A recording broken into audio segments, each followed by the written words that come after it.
And we are live. What's good, Charles? Man, DL Saint. Welcome. I really want to know podcast, man. We're doing the Saturday edition. Guys.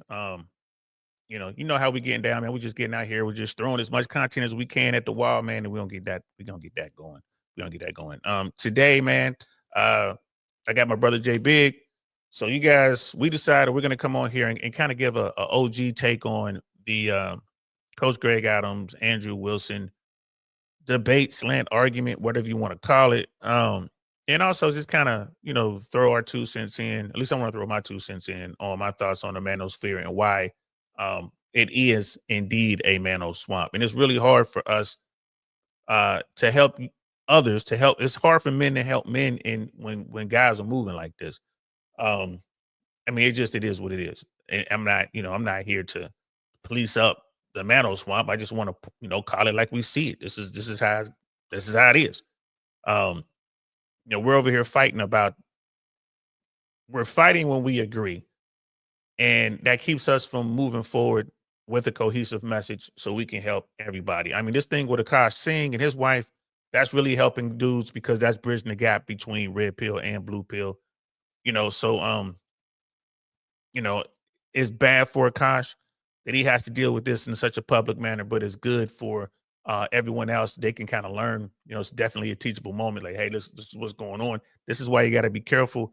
You look at podcasts like, Fresh and Fit or whoever, and you may not like their style. You may not like the way that they present the information, but they're still presenting information that is critical to your development and can, really help you down the road. And if you choose to ignore it, you get yourself really hurt down the road. So we're going to chop it up. We're going to have this conversation, man.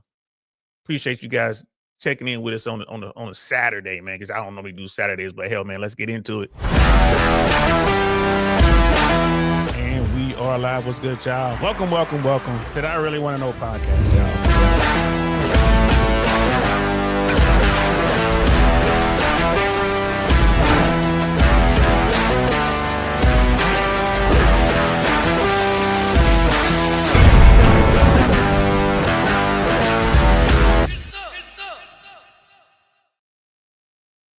Get some indeed. So yeah, man.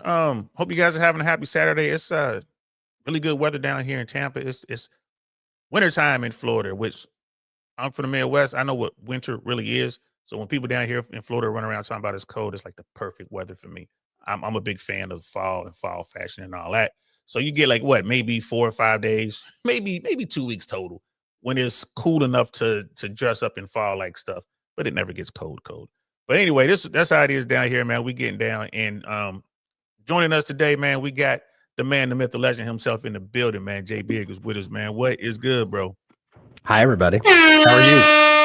I'm all right. What's up, Don? I'm all right. Shit, I see you making it happen over there, man. The set is changing, the background is changing. But every time I see you, got more equipment, more good stuff, man. You got all kind of tricks and shit over there. Trying.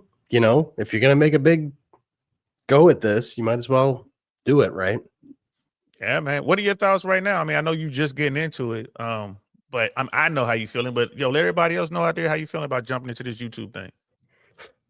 To be honest, it's hard. This stuff isn't easy. I said this to you in person. It's worth repeating on air. Don makes this look easy. It's hard to sit by yourself. Like when he and I get going, it's easier for me. I got lots of opinions, and when he's there, we can ramble together. Rambling solo, it's a lot harder than it looks, man. It's a lot harder than it looks. I know that 100 episodes in, I'm gonna look at the first few and be like, oh my god. But you know what? You got to get through them. You got to get started to get finished, right? I tell folks all the time, that's the only way to do it, man. You got to jump in.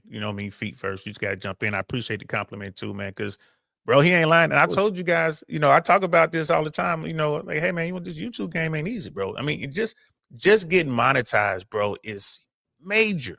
It's like less than 5% of all people on YouTube are monetized. That's crazy. Less than 5% last time I checked.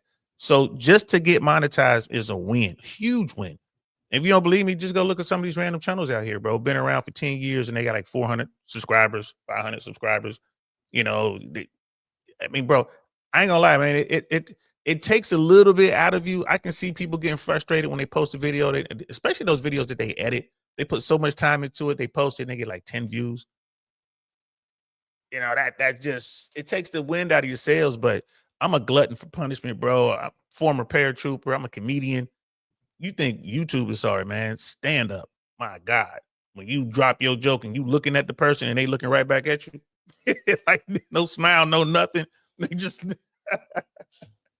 so nah, bro, we gonna get you there, man. Keep going. You know what I mean? I promise you right now, JB, it gets monetized. Bro, I'm going on the record now. I think you're gonna be one of the big voices in this space, man, in the mental swamp, bro. Thanks, you have man. good, yeah, bro. Like you have a good take on this, bro. And the thing I respect most about you, you will listen to anyone's take. You'll listen to it, right? And you're not gonna sit there. I've never heard you call somebody stupid when you're going, you know, we're just talking back and forth. You might extremely like vehemently disagree with what they're saying, but you listen. And then you'll ask a question and make that because to me it seems like you're probing to see if this person is a thinker or they're just going with somebody else's talking point and they don't have no idea what they're talking about. And I sit back and I watch and I'm like, yeah, man, this is why I fuck with you, bro. Like I said, and we don't agree with everything we say when we talk, but man, you know, it's a pleasure to be around you. Well, thanks, man. The older I get, I'm really just looking for the truth. Whatever that is, I'm trying to be disconnected from the result and instead just look at what the result is. And, you know, sometimes it's easier to do than others and no one's perfect, but that's my goal. That's my goal. That's what's come to me as I get older, as I think the truth, first of all, the truth does exist. It's not what you think. And you know, it's good for us to know the truth. Yeah, it's good. Well, if you can handle the truth, bro, just like in that movie, man, you can't handle the truth. There's people out there that don't want to really know the truth. They want to be nice and safe inside of their bubble of lies or whatever. And, It's true. You know, yeah, it's comfy. Truth, bro. It's a comfy man. Place. Yeah, it sure is. Like, you know, when you tell people, I remember the first time growing up as a young teenager, I was telling some adults about the cops being dirty, and some of the adults were like white guys that I respected, that respected me because, you know, I've always been working. I've been working since I was like 15 years old.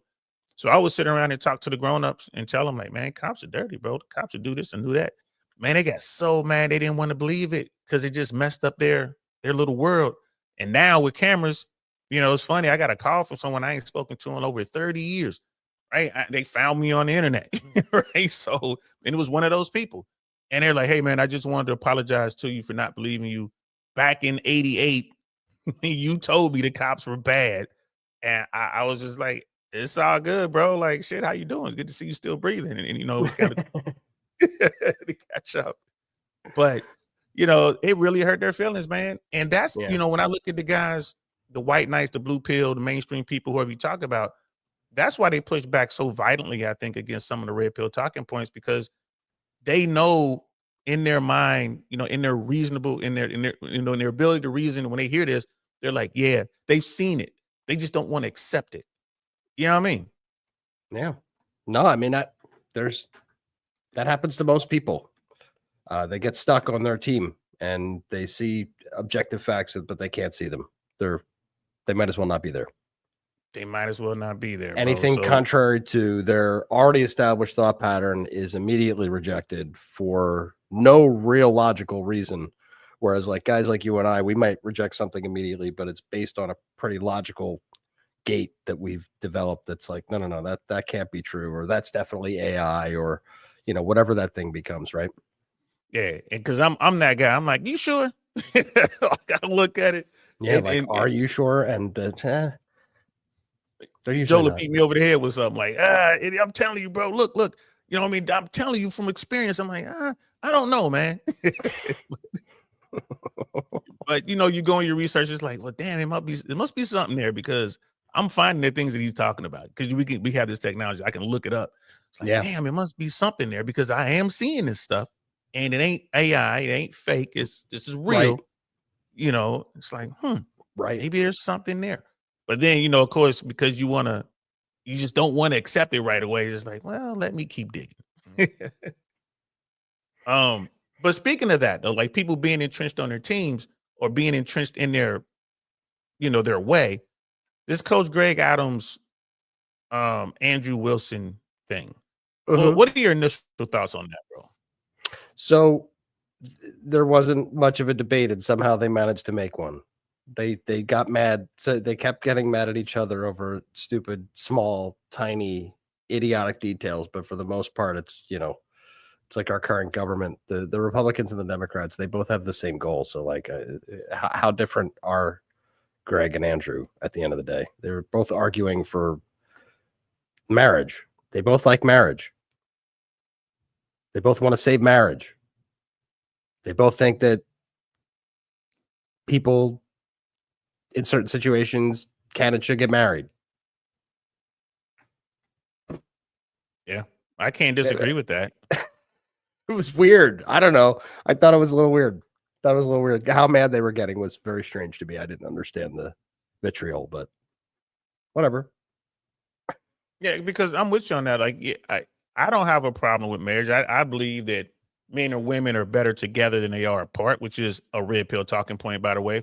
I'm starting to notice I get a lot of people who aren't quote unquote red pill who are watching. Some mainstream people, blue pill people.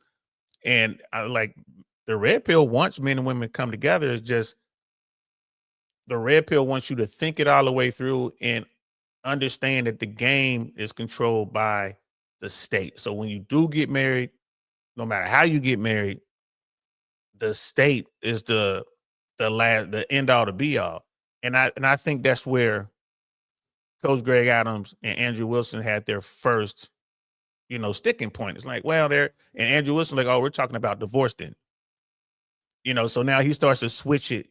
So did you watch most of the debate or some of it? Because I can pull up the first few minutes to me, the first few minutes was the only debate. And then after that, it turned into what it turned into. Yeah, I probably listened to a third of it. And then if I'm really honest, I got a little annoyed with how mad they were at each other. And I just kind of abandoned ship. Same here. It didn't take long for me to realize, man, they on some bullshit right now. It was just like, why are we even fighting? But I think I do understand why it turned into what it turned into, and that has nothing to do with the red pill or the Romano swamp, and everything to do with money and viewership. I think that's what that was. You got two guys who are pretty much big dogs in that space, and I mean their viewership. It's probably 90% overlap between Andrew Wilson and Coach Greg Adams. I would think so. Right. And now I think the argument became, shit, mine's bigger type shit, I'm better than you, type stuff. And it's like, y'all need to listen to me and screw him. And that's when I think the wheels fell off.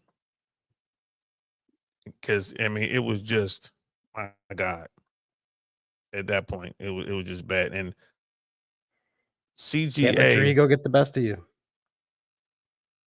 Especially in debate. That's what debate is exactly supposed to. Debate is exactly supposed to not bring feelings into it, and they're bringing their feelings into it. So, Right.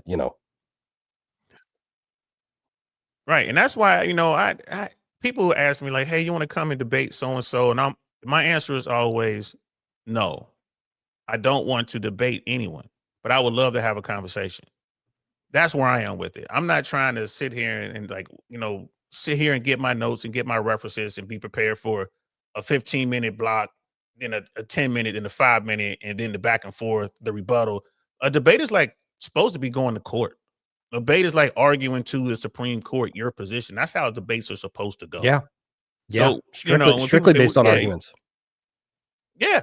100% based on arguments, case law, what happened in the past, and that's what you're looking at. This is how you win a debate.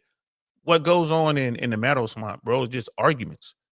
They're not debates, and I don't like arguing to begin with, and then to argue with somebody stupid. Like, hey, I love y'all in the manosphere, but man, it's a lot of dumbasses in that group, bro. It's a lot of really lost bulls in there. Tell me there's if a lot I'm of hot wrong, air. bro. A lot of hot air. A lot of dumbasses, bro. And they're like, I don't have time to talk to you, bro.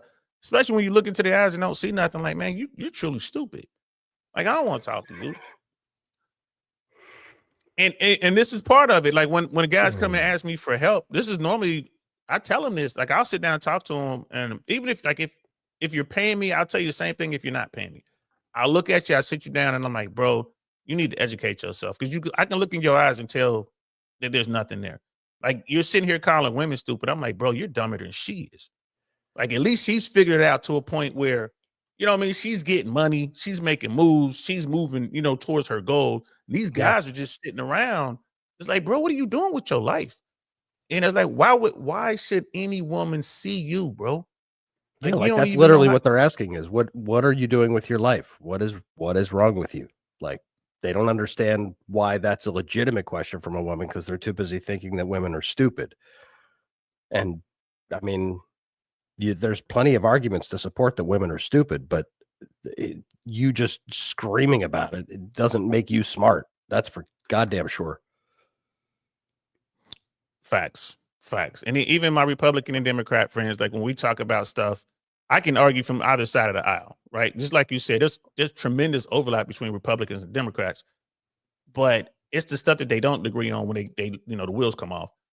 And they'll come at me, bro, and they'll say some stuff, and they're clearly losing. Like, I'm just jacking up their point. Like, they're clearly losing. So what do? They start screaming. They start yelling. I'm like, just because you're yelling doesn't make your point correct, bro. You're still wrong. You can keep yelling if you want. I'll just sit here and look at you yell for a minute. Are you done? Can you answer my question now? And then they want to storm off. Being offended doesn't make you right. Yeah. And that's what I'm saying in a meadow swamp. I'm like, look, bro, like, it's okay, man. You can be wrong on a point. So the way you handle that, and again, like when you go out to a cold approach a woman, if you go out and talk to a woman, try to approach a woman and she shoots you down, I always tell guys, like, man, don't drop your head down and slump your shoulders over and, kick the fucking can as you walking away from her. Don't do none of that shit. Walk away with the same confidence that you walked up with. Head up, shoulders back. It's all good, right? And they go, well, I don't care about how she feels. Like, it's not about the woman that just turns you down. It's about the other 3 women that are watching you. Because those women, they watch you get up and go talk to someone. So that's like the first thing I tell them. Yeah. And I said, look, first thing of all, don't go walking up to the low-hanging fruit. Don't go up. If you're out and about, you're in the trenches, right? You're in a lounge or a club or some environment somewhere, go up to the most attractive woman you see. Don't waste your time with the 3, 4s, and 5s. And they're like, why? I'm like, because that's a demonstration of confidence. When women see you talking to beautiful women, the other women are like, damn. Right. So right away, they're looking up to you now, because they're like, this dude got some heart. Right. They're afraid to go talk to that hot chick. The woman is, which is weird, but they're afraid to go. So, but you go, she shoots you down, no problem. You walk away just as confident, go back to your seat. And by the time you work your way down to the regular women, they're going to be ready to holler at you, because I tell dudes all the time, start with the finest women, start with the 10s, and work your way down. I've never gotten down to 7. Like, I'll go out, find the hottest woman there. I'll talk to her, because I've already, I've gauged the audience. I'm like, all right, they're good 10s over there, the 9s, the 8s. When you start at the top and work your way down, I never made it past, never made it to the 7s. It's either a 10, 9, or an 8. Holler at me. I mean, you're not wrong. And they've already stratified each other too. They know that girl's hot. They're sure of it. That we're all 10s is bullshit. They only say that when the camera's on. They know who the hot girl is. They know. So, and they see the guys. So they're like, all right. And they see what you're doing and they can't wait. They start shifting and getting closer to you, because they done size up the competition and they want to holler at you. But when you do it the other way around, when you start with the 1s and work your way up, you'll never make it past 3, because because they're like, damn, you can't even get on with the ugly girl. So it's just, I tell guys this, and they're thinking it through, and they're like, oh, that makes sense. I'm like, yeah, bro, it's just demonstration of confidence. How you carry yourself is not for the woman you're talking to. She's probably going to say no. I mean, this is a numbers game. It's for the women who are watching you. Well, it's social proof, right? That falls into the category of social proof. You're creating social proof by attempting to hit on the most attractive woman in the room. It's also a demonstration of confidence, which they like. But you know, they want some girl's guy. That's what they really want. They want Hey, some. They bro, want. that's a dirty They little want some secret, ain't it? chick's man. That's what they want. That's what they want, bro. They They don't don't want want to the lonely build guy in nothing. the corner. They want the married Nah, guy. they want the one that all the other girls are talking about. Like, I got him. Which is crazy. Again, this is just, like, people It's talk not about this crazy. like It's just antithetical to what we do. it's unflattering. It's an unflattering truth. And women are like, I'm not that easy. And I have talked to my female friends. I broke down the day I met them. Because they were like, that I never do that. I'm like, word? And then I remember when you met me. How did that go down? Oh, yeah, you did try to talk to Sheila. Like, yeah, Sheila, the hot girl. Then I wound up talking to you 20 minutes later. Oh, yeah, I forgot. So we'll have that conversation too, because hey guys, I'm telling you, man, like, JB got a lot of experience just observing what's going on out here in these trenches, and the way he deals with these women, man. Like, you really want his mentality the same as mine. It's the same as any guy who's figured it out. You never want to be blinded by some woman's beauty. And that doesn't mean that we don't appreciate their beauty. That doesn't mean we can't see that they're hot. Like, we think the same thing you're thinking, fam. Like, when you see that girl, like, you fall apart, right? We think that way. We're inside. We're like, damn. But on the outside, we're just treating her like everybody else because we understand that's going to help us in the long run.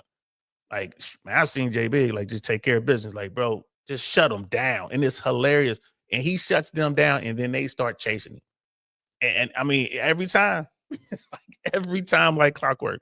But I'm not shutting them down for the sake of shutting them down, right? Like, I'm shutting them down because they deserve it. I just don't, in the moment,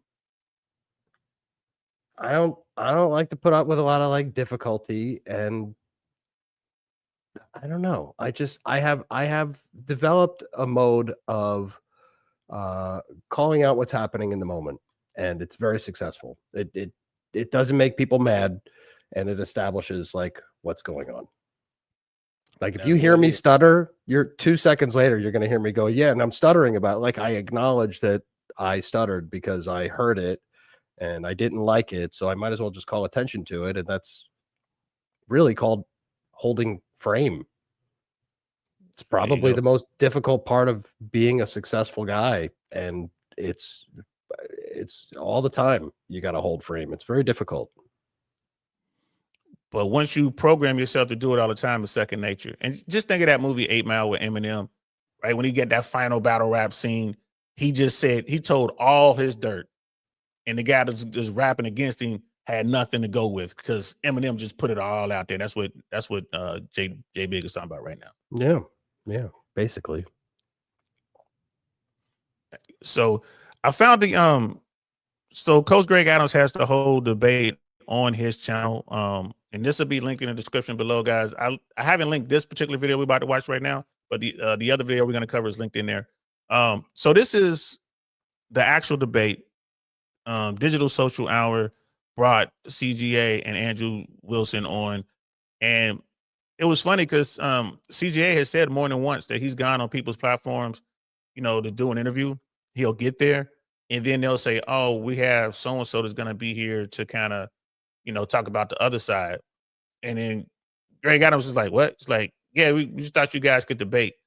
It's like, well, damn, I wish you had told me, right? Because maybe, it kind of changes. Let me get my notes together. Let me get my hair right. Because if I'm showing up for an interview, I'm just showing up for an interview. And it's a conversation with whoever's there or just me or whatever. But if I show up there and you tell me, because this happened on Saucecast, he showed up on Saucecast and they had Hafiz there. And then he gets into the studio and they're like, oh, Hafiz is here. And yeah, we're going to debate you guys' style of teachings or whatever. Like, what are you sharing and what are you trying to coach men to do? And CJ was like, damn, I wish you told me. I could have prepared. I just came in here to have a conversation. Which on the one side is like, man, that sounds like somebody might be trying to set you up, bro. I mean, if you're a conspiracy theorist, I guess, maybe. They're not setting you up. They're not setting you up. What's really going on is just a lack of experience. And, if anything, you could just say that someone dropped the ball. It's like, I'm sorry, I didn't think. Because most people in this space in the YouTube world, man, this is their first time trying some shit like this. So they don't get it. In their mind, they're like, oh, I'm pretty sure like CGA would love to debate. Like, but damn, you can at least ask him or tell him what he's expecting. Yeah. You know, if I tell you to come over, man, we're having dinner and you show up and we're having, ham hocks and chitlins. I'm like, oh, whoa. I showed up. I showed up for the steak, bro. You mentioned steak. You're like, my bad. We switched it up. We're going ham hocks and chitlins.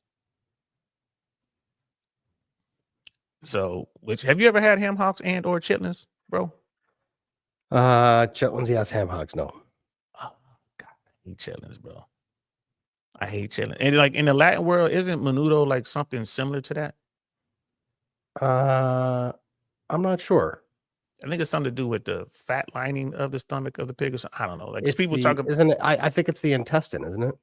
well, and chitlins are intestine. And then I thought like in the Latin world, menudo, I think it's something similar. I don't know. Yeah, I'll take your word for it. Yeah, well, I'm just because of your history. I was like, maybe you went to one of the family functions and they had. No, I know what you mean. I don't recall any meal. And they weren't eating, anything weird. They were just doing pork shoulder, or every once in a while they'd do a whole pig. Yeah. Oh, that's big too. That's big. Fun. So we're gonna delve into this, guys. Anyone who's watching live, man, we appreciate you. Thanks for coming through. Appreciate it, especially unannounced like this, man. Don't be afraid to leave a comment, like, share, subscribe, all that good stuff, because we're trying to get on good terms with the algorithm, man. Help us figure out this algorithm so we can start getting some views. Actually, I should say get back to getting views. I'm telling you, man, I went from doing like good around 100 or so views down to 35. I don't understand that. And we'll make sure we'll put J Big's link. Man, put your link in the chat. Make sure y'all get over there and subscribe to J Big's podcast, the Big Snap Food Podcast, man. Let's get over there and let's support. I'll watch every video that comes out. And then once we get the videos going, we'll set up those playlists. So all you got to do is click the playlist, even if you're not watching them, man, just to help him get his watch time up over there. We'll hit that playlist, and you guys could go out grocery shopping or something like that, and it'll just run through all of his content so that those numbers, those watch hours are run up for him. So we'll appreciate it. Yeah, definitely. That's love that. Suzette Speaks gave me that game. That's who helped me out. That was my YouTube mentor. She's not even really making content like that anymore. She's like in the real world doing conferences and network events and stuff like that down there in Miami. I'll tell you about it when we're offline. So let's get into it, man. We're gonna start with this. Let me pull this up real quick. I gotta make a couple changes here. I'm using StreamYard, guys. And if you guys are ever thinking about doing this, go ahead and try that StreamYard. There's a link in there. If you want to try and hit that link for me, that way they'll shoot me a couple dollars because you're trying StreamYard. StreamYard has a free, you can get it for free. They just put their watermark on it. And then, of course, I have the paid version, one of the paid versions, and I really like what they're doing. But yeah, there's the link in the description, guys. If you want to use that link, man, I appreciate it. I roll a couple dollars our way. And so here we go, man. This is the first, this is the initial debate. Again, this is from Coach Greg Adams' platform. He posted it there as well. It's a couple hours. We're not going to watch this whole thing. We just wanted to watch the first part, guys, where you actually hear them talking. They were very nice to each other before this thing got started, and I thought this would be a good place to start. Let's jump in here.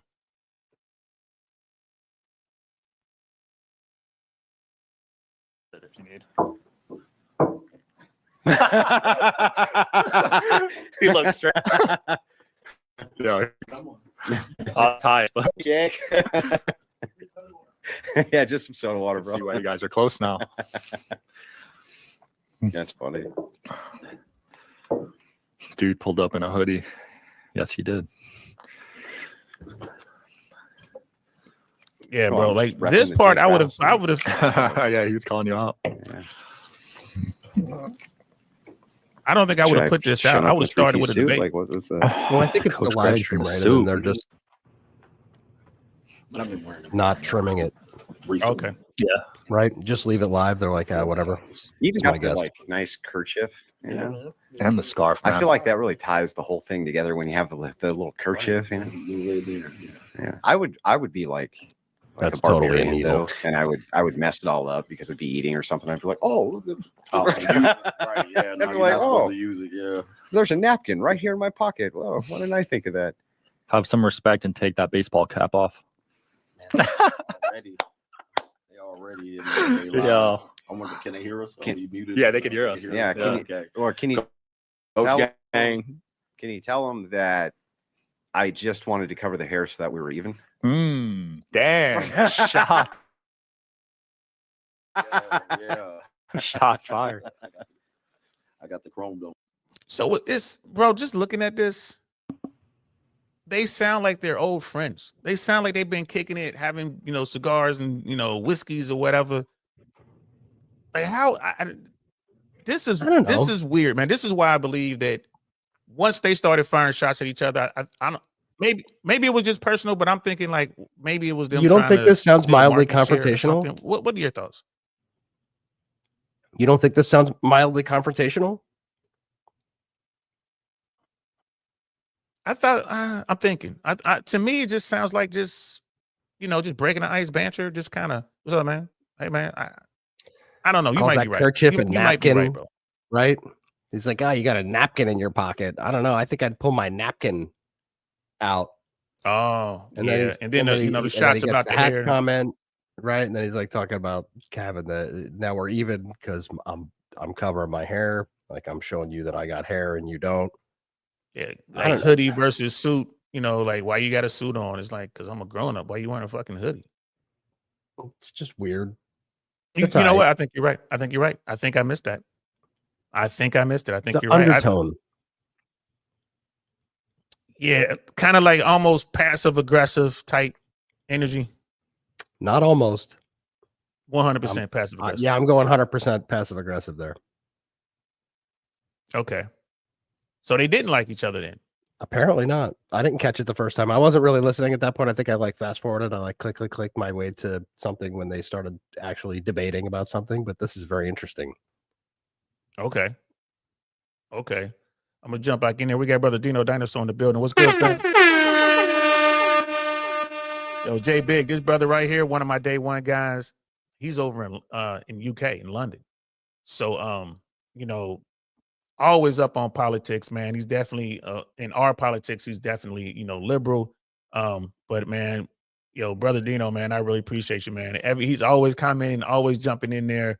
And because of him, I'm getting up to speed on UK politics, like what they got going on. There's a lot going on over there. So I'm like overwhelming myself trying to figure out like how their political system works. They're different parties. You got Labor and the Tories, you got Labor, right? Tories and Labor. Which is the Republicans, like our version of Republicans and Democrats. But anyway, good to see you, brother. It's like DL and J Big. Hope you're both well. What time is this, DL? I think you should look at your titles as episode 633 would be a problem, whereas Andrew Wilson is better. Okay, I'll look at it. I'll check it out. I was looking out. Look at this. Yeah. guy. Hey, this is my guy. He's good people, man. And I'm pretty sure that brother Dino will jump over and check out, the Big Snafu. Pretty sure he'll come over there. Especially if we keep asking. Yeah. But I'm definitely when this is over, I'm definitely gonna I'll change the title up. I might even mess with the thumbnail a little bit. We'll see. I was kind of rushing. I was out doing stuff and I was rushing. I was like, I should have did this last night, bro. My bad. My bad. But let's get back to it. Let's check out this passive aggressive soft open.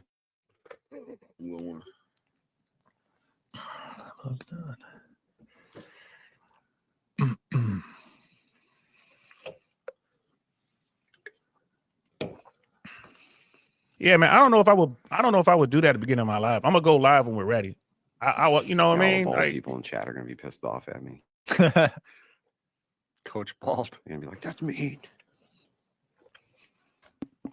That's the new thing, though. You got to let your audience build. All right, I got my notes up. You got it? I would put this behind the paywall. Your drink though. Sure. You don't have to wait for that. Sure, he can bring it in. Yeah, I would put this behind the paywall. Like when we shoot with at the cigar joint, Silence this Spoken thing. and Smoke, the cameras are on. We have this Did your type guy of do the content, update too? but you can't see it unless you're like on the Patreon. What's that? You said your guy Oh, was no, my updating. stupid phone. Oh, it was your phone. Oh, Seeing your phone. Yeah, that's pretty cool. I like that. it is in airplane mode. Okay. I like this man's setup. All man. right, That's so a we're real all nice good then? video. I just have this up so that I can. That's how I'm going to see my notes. Okay, cool. Let's get this thing going. I'll kick it off. You guys ready? Yep. All right. Do it. Yeah, we're good. Okay, guys, finally getting started. Thanks for being patient. I know there was some delays. We got Andrew here versus Coach Greg Adams, aka the Free Agent Lifestyle. We're going to talk about today, is marriage worth it for men in the West? So let's get into some opening statements. Who wants to start off? Yeah, man, marriage is a great institution. It was an institution that built the community of America. Most of the better communities that have safety, good children, good schools are typically centered around marriage. However, marriage has not progressed to the point where men could be safe legally. And a lot of men have experienced tremendous damage, collateral damage as a result. And it has led to broken families, a lot of broken hearts, simply because the laws are not positioned to benefit both people in a divorce. Therefore, you have no fault divorce. You have opportunities for women to use the courts against men. And as a result, men have seen 1, 2, and 3 generations of men getting harmed, their grandfathers, their fathers, their uncles, their brothers getting harmed by this. So Generation Z men are not positioning themselves for a positive marriage. So at this particular point, if someone asked me, would I recommend marriage for them, and they were in a certain position in life, they weren't established, I would say no. There's no benefit for the person to get married today. Got it. Your response, Andrew? Yeah, I didn't hear any anti-marriage arguments. I heard anti-divorce arguments.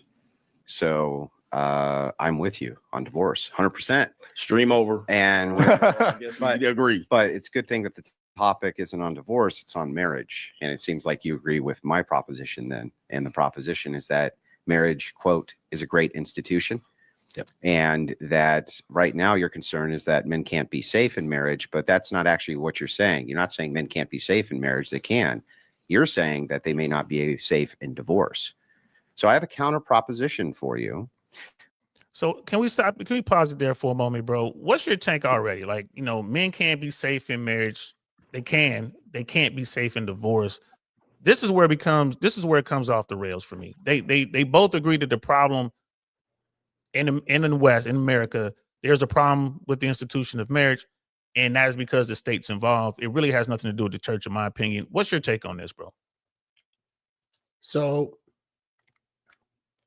with fresh eyes now, Andrew knows that they have to debate. They agree on so much, and he just gloms onto this divorce thing, which, if you think about it, and we could debate what that means, but to me, it's what if we're going to discuss marriage, then discuss marriage. Divorce isn't marriage. Divorce is divorce. So if we're going to talk about the guy should get married, they need to be in a successful marriage. And then how do you get yourself into a successful marriage and maintain a successful marriage? Like, how do you do that? They start devolving into divorce. And by the way, personal opinion, divorce is not fair. It's not great, but it does need to exist. You can't not have divorce. So you believe people need to have an out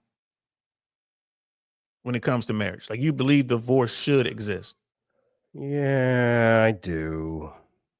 All right. There are definitely, maybe we should call it something different and do the annulment thing, and then you have to prove. Well, I don't know, but there's definitely situations that need to be separated, right? Where people are not going to change, heal, examine, right? As much as your religion or your family history, bro, my parents are still married. They've been married for 50x years, 53 years or something like that. So it doesn't, one doesn't dictate the next, right? Should we bake into the marriages? I'm a big sci-fi guy, even though I'm from the hood, I'm from the streets and all that shit. I love science fiction. You know, we'll go out, do our thing in the streets, and I'll be home watching, you know what I mean, Battlestar Galactica or you know what I mean, you know, something crazy, $6 Million Man or whatever. There was a TV show back in the late 80s, early 90s, I think it was, called Earth 2. And in that TV show, in that world, people had marriage contracts. So it wasn't death till we part or whatever. It was, all right, I love you, let's get married. Okay, which contract are we doing? Are we doing the 2-year? Are we doing the 5-year? Are we doing the 12-year? Oh. And then at the end of your, okay, Up we for did renewal? the 2-year. Up for renewal. Isn't there a joke? Doesn't a comedian do this? It should be like a driver's license where it comes up for renewal. Patrice, Yeah, I think it doesn't Patrice did say this Patrice shit? do it? I think I'm it not is. familiar with it. I've definitely heard this from a stand-up comedian. It's awesome. Yes, I mean this is a great idea. It keeps everyone on their toes. Because by the way, hey, little secret, guys. The ladies need to be kept on their toes anyway if you expect to keep her. So like she needs to think that you could walk away. She doesn't need to think that you're glomming onto her and you'll never leave her ever. She needs like really solid boundaries upon which you will get the fuck out of there because you have internal fortitude and you're not going to let someone do whatever it is. I mean, that's the dark part of the game. And I tell dudes all the time, like, your woman got to want you more than you want her, bro. Like, you know, look at Akash and his wife. You can look at that and within 14 seconds realize like she's gonna dump this guy. It's just a matter of time, right? It's just a matter of fucking time. He is so cooked. Yeah, he's cooked, bro. But if it were the other way around, like if she is constantly chasing your validation and she wants your attention and she loves you, she believes you're the best that she can get. In the back of her mind, she thinks like, if I mess up, this guy's gonna leave me. I mean, that's to your advantage as the guy, you know, because I mean, let's face it, you look at the numbers, most men don't file for divorce, women do. Right. So, and I tell guys, I'm like, man, I know it's shitty because you want to just love your woman and give her everything. Yes. Every dude I've ever met, like, man, they want to give her everything. There's nothing wrong with that, gentlemen. There's nothing wrong with that. You should believe that, but you also have to. You should want to, but don't, because it can hurt everything you guys are building. And I mean, it's just shitty until the game changes. So when I'm hearing from Joel, like, you know, every marriage should have a way out. You know what I'm saying? My bad, Jay. I be forgetting. I be going back and forth. You know how I go. What I'm hearing from my man Jay Big right here is marital contract should be a thing. Maybe that's where we're going. That protects what we everyone. have. By the way, what we exactly have is a marital contract. So it just doesn't end. This idea that it's like a lease that you can re-up on your lease is hilarious, and I love it. It's way better than what we have today. If you're going to force me to sign a contract, like I would sign a 3-year whatever with somebody. And bro, this is a great idea. We should start a movement. Bro, let's do it. You know, and Patrice, like you said, it might have been Patrice who started this thing. I saw it in the movie, the TV show, the series Earth 2. That's where I first saw it. It stuck with me, bro. I was still young. I wasn't even an adult yet. Just had to be like the late 80s. When I saw that, I'm like, huh. So the premise of this TV show is this Earth is dying. We found another, like, you know, Proxima Centauri or some planet somewhere. And we managed to go there. And it was like, it wasn't a generational ship, but it took a long time to get there. And it was a one-way trip. You couldn't go back. So when they get to the new Earth, right, they're like, we're here now. The old rules don't apply. We don't have to do what we were doing at the first Earth, the original Earth. Okay. Right. And one of the episodes, there was a married couple, and then the guy in charge of the group was like, hey, your contract is up, your marriage contract is up. And she's hot. And there's other dudes are like, oh, you know what I mean? Yeah, what's up? So what they did was, and this is just the blue pill Disney fairy tale programming. They were like, you know what? Let's not do any more contracts. Let's love each other and be married forever. So they actually went backwards. Womp, womp, womp. And of course they live happily ever after because that's the way it was written. But in real life, it's like, now we gotta figure out why. Wait, you mean people don't live happily ever after? I thought we all lived happily ever after when we got married. I thought that's how this worked, bro. I'm very disappointed to hear you say that. I can't wait to get married so I can have my happily ever after. can't wait. Look, cannot wait. It's like, Oh yeah, my God. it's like eating glass and having to poop it out later. So yeah, Andrew Wilson, man. Andrew Wilson is basically Myron Gaines of whatever podcast. Would you agree with me on that one? Oh yeah. Oh yeah. And I see Dino's comment here that he spends too much time dominating young girls. It's a very weak point. The young girls come in to be on the show. He's he dominates other people who are worthy of debate as well. He goes on Piers Morgan and absolutely trashes people. Like, he is a very solid debater. He does not need some bimbo across from him in order to be successful at debate. Now, he is nitpicking a point, just to close that circle, right? Like, he is nitpicking this point called divorce. And then other commenters of yours are saying how, like, you can't separate these two. And like, I understand that, but I just don't understand how you can argue that divorce doesn't crush men. It's statistically true. So, like, again, there's no debate here. There's no argument here. It's like this whole thing just is proved out by numbers. And marriage isn't good for men because divorce isn't good for men. I can tell you now, Brother Dino and Brother JB. But Brother Dino, I hope you fancy a scrap, bruv. I'm trying to work on talking British. I hope you fancy a scrap, bruv. It is all love, man. But yeah, like I get what his point is. Like, oh, he goes on there and he dominates these young girls. You got to understand, man, especially like the girls you're seeing on that platform, those LA chicks, they spend the majority of their time dominating men. It's just not on camera. And the thing is, they're going up against the dude who's like, nah, he's pushing back. Most women never get pushed back. This is what put Myron on the scene. Most women never hear the negativity from men because the men want to smash. So when they come across a dude who's like, nah, and then hit her in the face with reason and logic, she can't handle it. Well, Kevin had this criticism too, by the way. People would criticize him for the types of women that he would bring on his show, and he's like, I'm just bringing on whoever. I'm bringing on whoever wants to smoke, and they can't seem to hold up against me because I know what the fuck I'm talking about. And that's Andrew Wilson falls into that same thing. And again, this is manufactured debate is all we're watching, I believe. Yeah, it is. And E-West dating tips. What's E-Waste dating tips? What's good, fam? Good to see you. I don't believe y'all have ever seen you here. So welcome. Let's show you some love. Maybe that's his last name. Doesn't that look like maybe a Ewaste?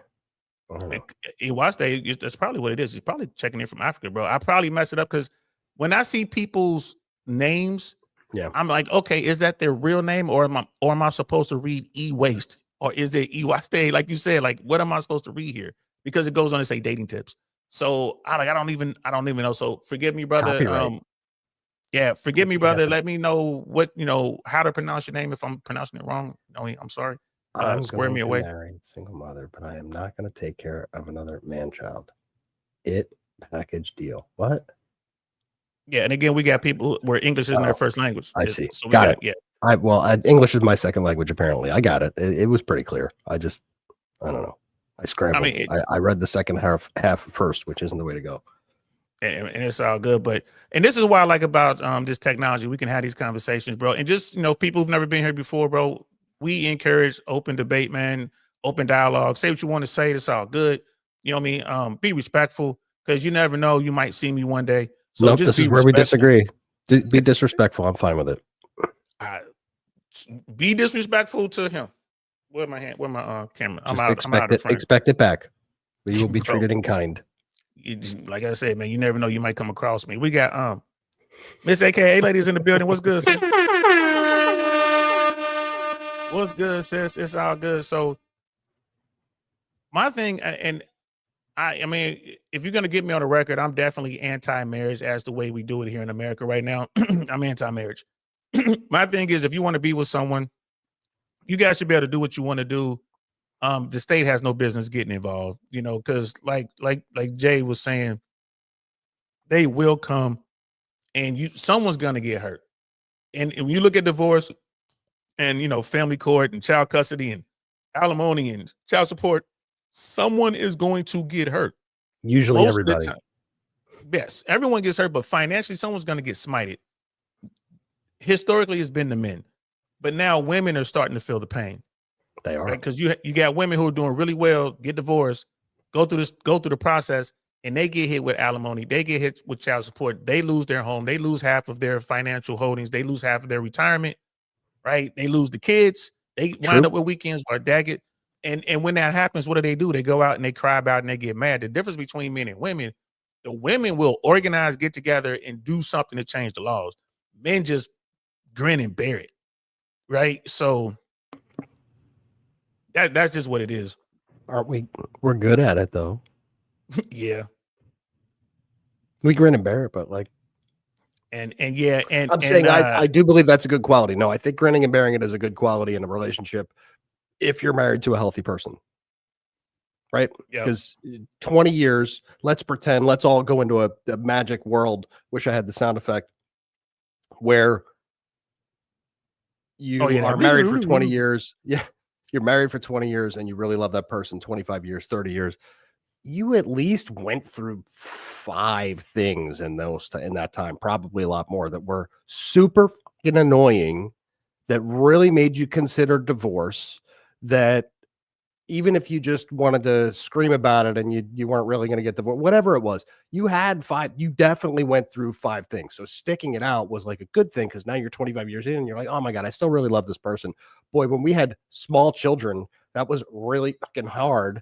I'm really glad I stuck it out because you're sane and wonderful, right? Like that's kind of the ultimate thing. So the Disney, we gotta crush this Disney happy wife, happy life, happily ever after fairy tale. And I'm sorry, no, the Disney thing. Whenever I say Disney, I want to put a TM around it, but I don't think I'm allowed because it uses the word Disney. But it's like this Disney love that men, I'm looking at you right now in your fucking eye. You are not allowed to be in Disney love. Disney love turns you into the thing that she doesn't want. So where you think you're being amazing, you're being a douchebag.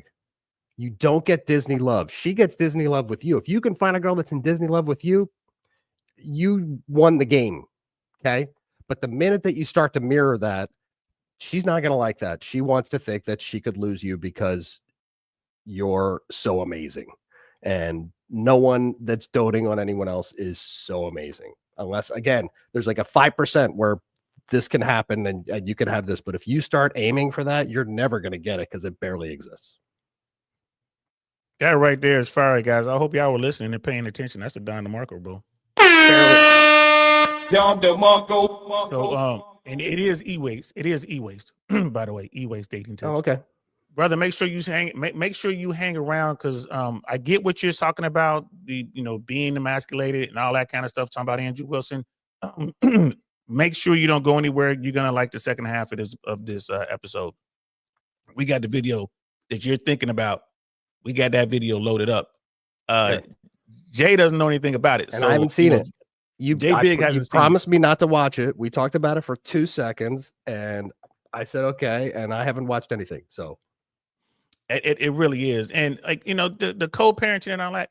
This is why I really like the idea of the marital contract. I think if you get married, it should be, we're gonna put some terms on here to include, hey, let's try it for 3 years, right? Let's try it for 2 years or whatever. Okay, we like that. If everything is going well and you want to stay with her, you know what I'm saying? Let's extend the contract. Let's do a 5-year. Let's do a 12-year. Right. And if you think about it, you're only looking at maybe 4 contracts max before you get to a point where you're like, they're not going to break up. You know what I mean? You get to a point, it's like, but you still have that. It's the contract that keeps them together. So they got to keep it a short contract, bro. You got to have short renewals, man. 5-year renewals, like a fucking business lease. You got a 5-year lease with 2 options. You would say, so what in that scenario, if that were the case, let's say that they dubbed us the people in charge of coming up with the contracts. What would be the longest contract? What would be the longest contract that you could offer? I'm gonna say 10 years. 10 years is the longest contract you can get. I'm actually putting thought into this. I haven't frozen. My knee-jerk reaction was to say 10 years, but I think that's too long. But it would be one years. Of like you got options. You got the 2-year, You know what I mean? You like, okay, you got the 18-month. Yo, the 10-year, I mean, that's like a 50-year mortgage. I don't recommend it, but if you want to offer that, if you fine, you can cap out at 10. That's fine. I don't recommend. You want to shorten that because you can always renew. You can always renew. right, Yeah, but you can always renew. both parties have the option to not renew. So there's Yes. a risk on both sides. So if you're willing to take that risk, I would go short term. That's what I would do. I would see, I like this conversation. I would go with the terms. There will be, you know, term limits on your marriage, like the marriage term or whatever, the contract. And if you cheat or get caught cheating, infidelity, whatever, within the contract, then you get punished. Then you default into what we deal with now, where, you know, you got to pay alimony for the end of the contract. You have to pay some sort of penalty on top of that. Yeah, but now we got to define cheating. That would for be in the a man contract. and cheating for a woman. If a woman is caught, yeah, absolutely. For men, of course, it would be for both of them, it would be like if you have sex outside of this. Well, Agree. If it's not in the contract, again, you can put it in the contract. You can put it in the contract. That's in her contract. Yeah, dude, if you're DMing a guy on Instagram and entertaining any of his bullshit, we're done. I'll see you later. Great. I'll see That's you in the bye. contract. Yeah, That's that's in the contract. All right. That's in the contract. So So it's the like, contract okay, is built mister. on. Yeah. So they sit down, you work this contract out. Okay, mister, you can't go sleep with random women, right? Okay, ma'am, you can't be thirst trapping on Instagram and DMing and engaging in conversation with random dudes.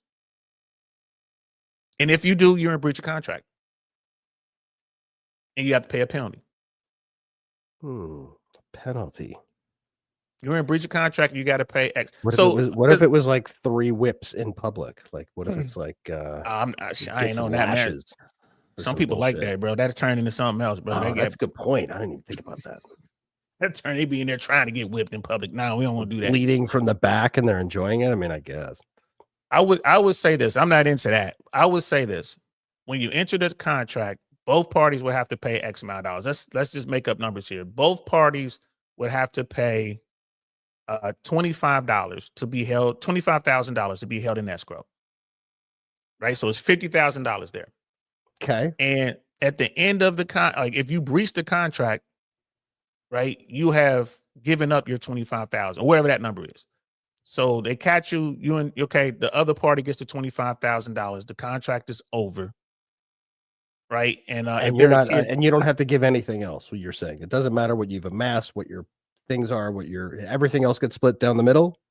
Like, I would say what's everything else within, I would say you forfeit the $25,000 and you forfeit your claim to your half of the marital assets. Maybe that. So you lose the $25,000 up front. And then let's say together let's say you hit the lottery and you guys had $1 million that you won in the lottery. You don't get your 500,000. He gets that, or the other party gets that as well. He or she. Just because I slept with another woman? Because you breached the contract. Because you breached the contract. Why you breached the contract? If you know you're gonna be smashing other chicks, that should be in your contract, right? You gotta have a writer in it. It will be in my contract. But we got to start somewhere baseline. Like, okay, why are we doing this now? And that does away with the $30,000 alimony that someone might get, or you losing your home, you losing the stuff that you got before. Like, once you get married, there's a snapshot of your finances. This is what you had before the marriage. This is what she had before the marriage. You guys are in this contract, $25,000 each. Now, then you get to the end of the contract, you get your money back. You get to the end of your contract, y'all both get your $25,000 back, or you roll it over into the next contract. Well, you know what's interesting is everything you're talking about, you could actually do today. Yeah, like, you don't have to get married. You could do exactly. You could get a lawyer and you draft up these documents, and you do. This is actually, I mean, it should satisfy her. You can still have a party and have a wedding, and then literally just don't get married, but have some kind of a logical. Saint, that's not bad, bro. That's not bad. I kind of like that. I kind of like that. I might get married under those circumstances. If I was really able to like nitpick everything and it's going to stand up in court, like getting it written wouldn't even be that expensive. Yeah, and brother Dino, he's saying, look, the divorce court, the divorce lawyers will be writing these contracts and licking their lips. Yeah, that's No, they fine, won't. but No, they won't but here's because the it's too clean cut. No, Dino, what you're Exactly. missing is they only make one fee. When you get a real divorce, like what I went through and what Don went through, no. They want everything to be contested. They want everything to be a problem. They don't want anything clear cut at all because they get to argue and charge you for month after month after month after month after month. And they sit on their hands and they do a whole lot of nothing and they let her lawyers run the show. And we're going to have a whole nother show about this at some point. God darn it. I could go on for hours. Yeah, and I've never been married, but I went through the family court thing with child custody, and this same I'm sorry, thing. yours was custody related. My bad. But family court system, But it's still two sides of the same coin because I go into this process where the court is incentivized to get as much money out of me as possible through court-ordered child support. Why? Because they get like 66% kickback on every dollar that they order in child support. Like that money goes 66% kickback on every dollar. They get 66 cents for every dollar that they order in child support. Like, come on, man. It makes me so mad, bro.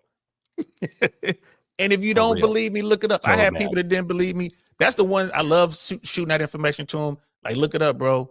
Title 4D, U.S. Social Security Code, man, over here. U.S. Social Security Act over here in the United States. That's the deal. This is why. Fun. No, this is why it's always going to be a child support order. But here's the thing, though. And I agree with what Jay was just saying there. There's no money in this for lawyers because it's a cap. They're basically like it's cookie cutter. Like, yeah, man, I'll take the number 5. And it's done. I mean, it just you pay your money, and again that deposit, that $25,000 or whatever, that amount can change. You know, a lot of people don't have that kind of money, but it could be 10,000, it could be 15,000, whatever. But I think it should just be anything, some way to penalize. You're Right. building in your own penalty, and you have an equal penalty. And by the way, you could buy your way out at some point too. You could be like, hey, I haven't breached the contract yet, but I don't think this is going real hot. So why don't I give you $5,000 of that 25 and I peace out, and then you say okay, and boom, we're done. I mean, you know, I like it. I like it a lot. I really do. I think we can build on this. We're gonna do an episode. And here's the thing, Coach Greg Adams book on this shit. We're gonna tell you, bro. how to really I'm already working how on to get married. How to get married. I'm working on book 3 right now. I have 15. I think I just made book 4. Bro, I got 15. I sent you the outline. It was 11 books I'm gonna do. That's up to 15 books now. I have 15 books I'm gonna do. And every book, every ebook is gonna be a chapter in the print book. You know, when we're finally done, like 2 years from now, we're gonna compile all this into a book and put it out there. I got a plan. That's cool. All right. So I appreciate it. Yeah. And guys, I'm gonna start linking the ebooks to the episodes. If you guys are wondering what I'm talking about, I'm working on a series of ebooks. This is all really red pills, centered. I'm writing red pill porn basically for our guys. This is what they want to read. And it's, the stats are in there and the quotes are in there and my take on, these different topics. There's going to be 15 books. I've already written 2. I've written the hypergamy book and I've written the Disney fairy tale book. Those will be available for free. So I'll be linking the books in the comments. I'll be linking them in the descriptions. If you want the books, hit me up. If you're one of my day ones, and the day ones are the people with a wrench behind their name in the chat. If you want one of the books, because the first 2 are free, the rest of them, books 3 through 15, we're going to charge probably $5 each for those. But my day ones, they get the books for free. And then we're going to set up a Patreon beginning January. So if you're a Patreon member or you're a day one, you get access to the books for free. Everyone else, it's only going to be like $5. Like $5. And Jay Big is working with me on that. We're going to figure it out. But yeah, Brother Dino, the thing is, it won't be any money in it for lawyers. So now lawyers have to go back to criminal law or mergers and acquisitions or whatever, to make money. Because right now, all of the big time lawyers are in family law because that's where the money is. Take the money out and they'll go away. You won't even need a family lawyer. You'll go to ChatGPT and it'll build you, because otherwise the lawyer would only cost you like $1,000 to avoid yourself $35,000 on the other side. Like, it's totally worth it. Yep. And and another thing too is, you know, it will, when we go to get your marriage license today, you go to Vegas, Elvis can marry you. But what we would do with this, it makes it hard to get married. You have to put money up. You have to think about it. So you just can't go get a marriage license. They'll be like, okay, where's your contract? You can't get the license without your contract. Yeah. Right?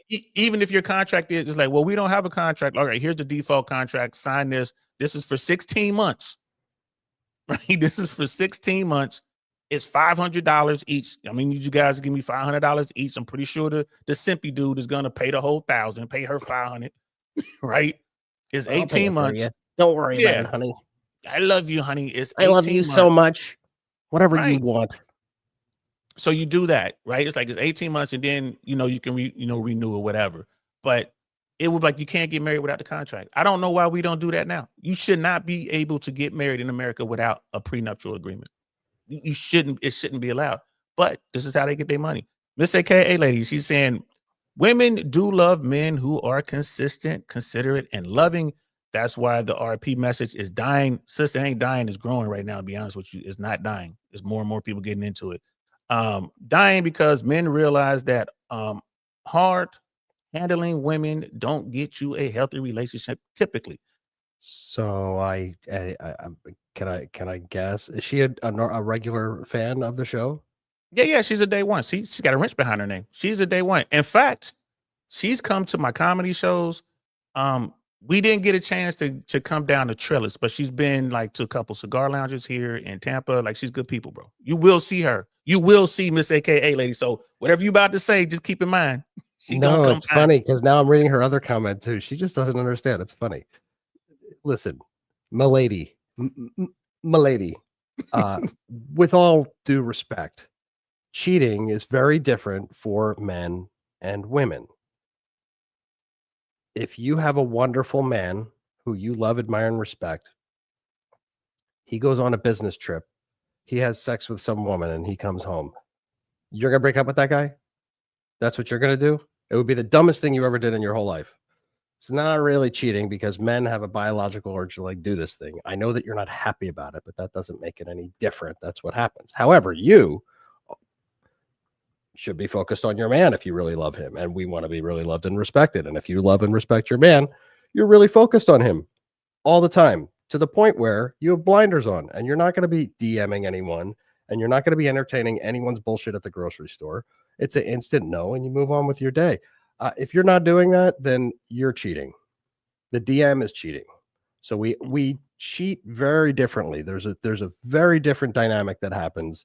And, some women say they want to be notified if their man is cheating. I would argue they do not, because men have the ability to love you both ways. And that's I understand that you can't really comprehend that. That's not how your brain works, but that's really the biggest disconnect between what you're saying and what I'm saying. You'll just never understand what it's like to be a guy, and we pretty much understand what it's like to be you, because we need to know who you are in order to get you in the first place. And my thing on that is this. I Milady. don't have a problem. Milady, with all due respect. And Miss A, she's good people, bro. And she's a realist. Like, I believe it. People. There's definitely a difference between harmless flirtation and thirst trapping and, seeking validation and attention from strange men. I don't have a problem with I only mess with dimes. So every woman I deal with is beautiful. And I don't have a problem if a guy, so long as he's respectful, tries to get a little flirt in there or whatever, and she's like, cool with it, all right, whatever, no problem. I don't have a problem with that. Now, if the dude crosses the line, now we got to do some man shit. You know what I mean? Because it ain't about her. No, we got to take care of that the way men take care of stuff. But I don't have a problem with that. Just like she shouldn't have a problem with women flirting with her dude or whatever. But I understand she got a problem with dude blowing out these women back. Like, you say, take a trip somewhere or whatever. To me, if you promised not to do that, and when you look at the way Christians get married, when you read the vows from the book, if you agree to those vows, man, you're supposed to forsake all others. You're right. But the guys that they pick are not going to do that because they have a lot of options. So it's this unspoken thing that if they can internalize and understand that it might happen, they might be better with the outcome and they might have a better relationship outcome in general. I find that most women are willing to accept cheating from a certain level of man. It depends on what level he's at. And, Financially. because most men, I just play the super honest game. That's just how I play my relationships now in the last, 5 years. It's done me very good. I'm just very honest up front. When I first meet you, right? It's kind of like, do you want to know or not? And if they say no, then they don't know. And if they say yes, I would tell them. And no one said yes yet, by the way. But if they said yes, I would tell them when it happened, and then they would be unhappy and they would break up with me. And then that would be the end of the relationship. And that's fine too. I just give them the option, and that's really what they want. I find that women they truly want the truth. It's one of the few things I feel like they say that they actually mean. They do want the truth because they want the optionality, which I think is a good reason to want the truth. Like I don't bang on them for having that opinion. I think women actually want the truth. What do you think about that? You think women want the truth? Here's my take. Yes, the short answer is yes, they do want the truth, but it's what they do with that truth. They say they want the truth, but once they get it, they're hurt. Why? Because the guy lied to them. So in order to avoid that, you got to double down on what Jay Big was just saying. I tell guys, you got to be honest with women. If you get married and you say those vows, right, forsaking all others, rich or poor, sickness and health, all that stuff. If you say those words, then you gotta keep to your word. Don't cheat. Don't cheat. Yeah, I get it. It's hard. Trust me, I know. One of the things, and anyone I've ever dated will tell you, if you're in a relationship with me and I sit you down, we had that conversation, and I'm like, you're it, I get rid of all the other women. I get rid of all the other women, and I'm not gonna cheat. I'm not gonna put myself in a position to do it. How long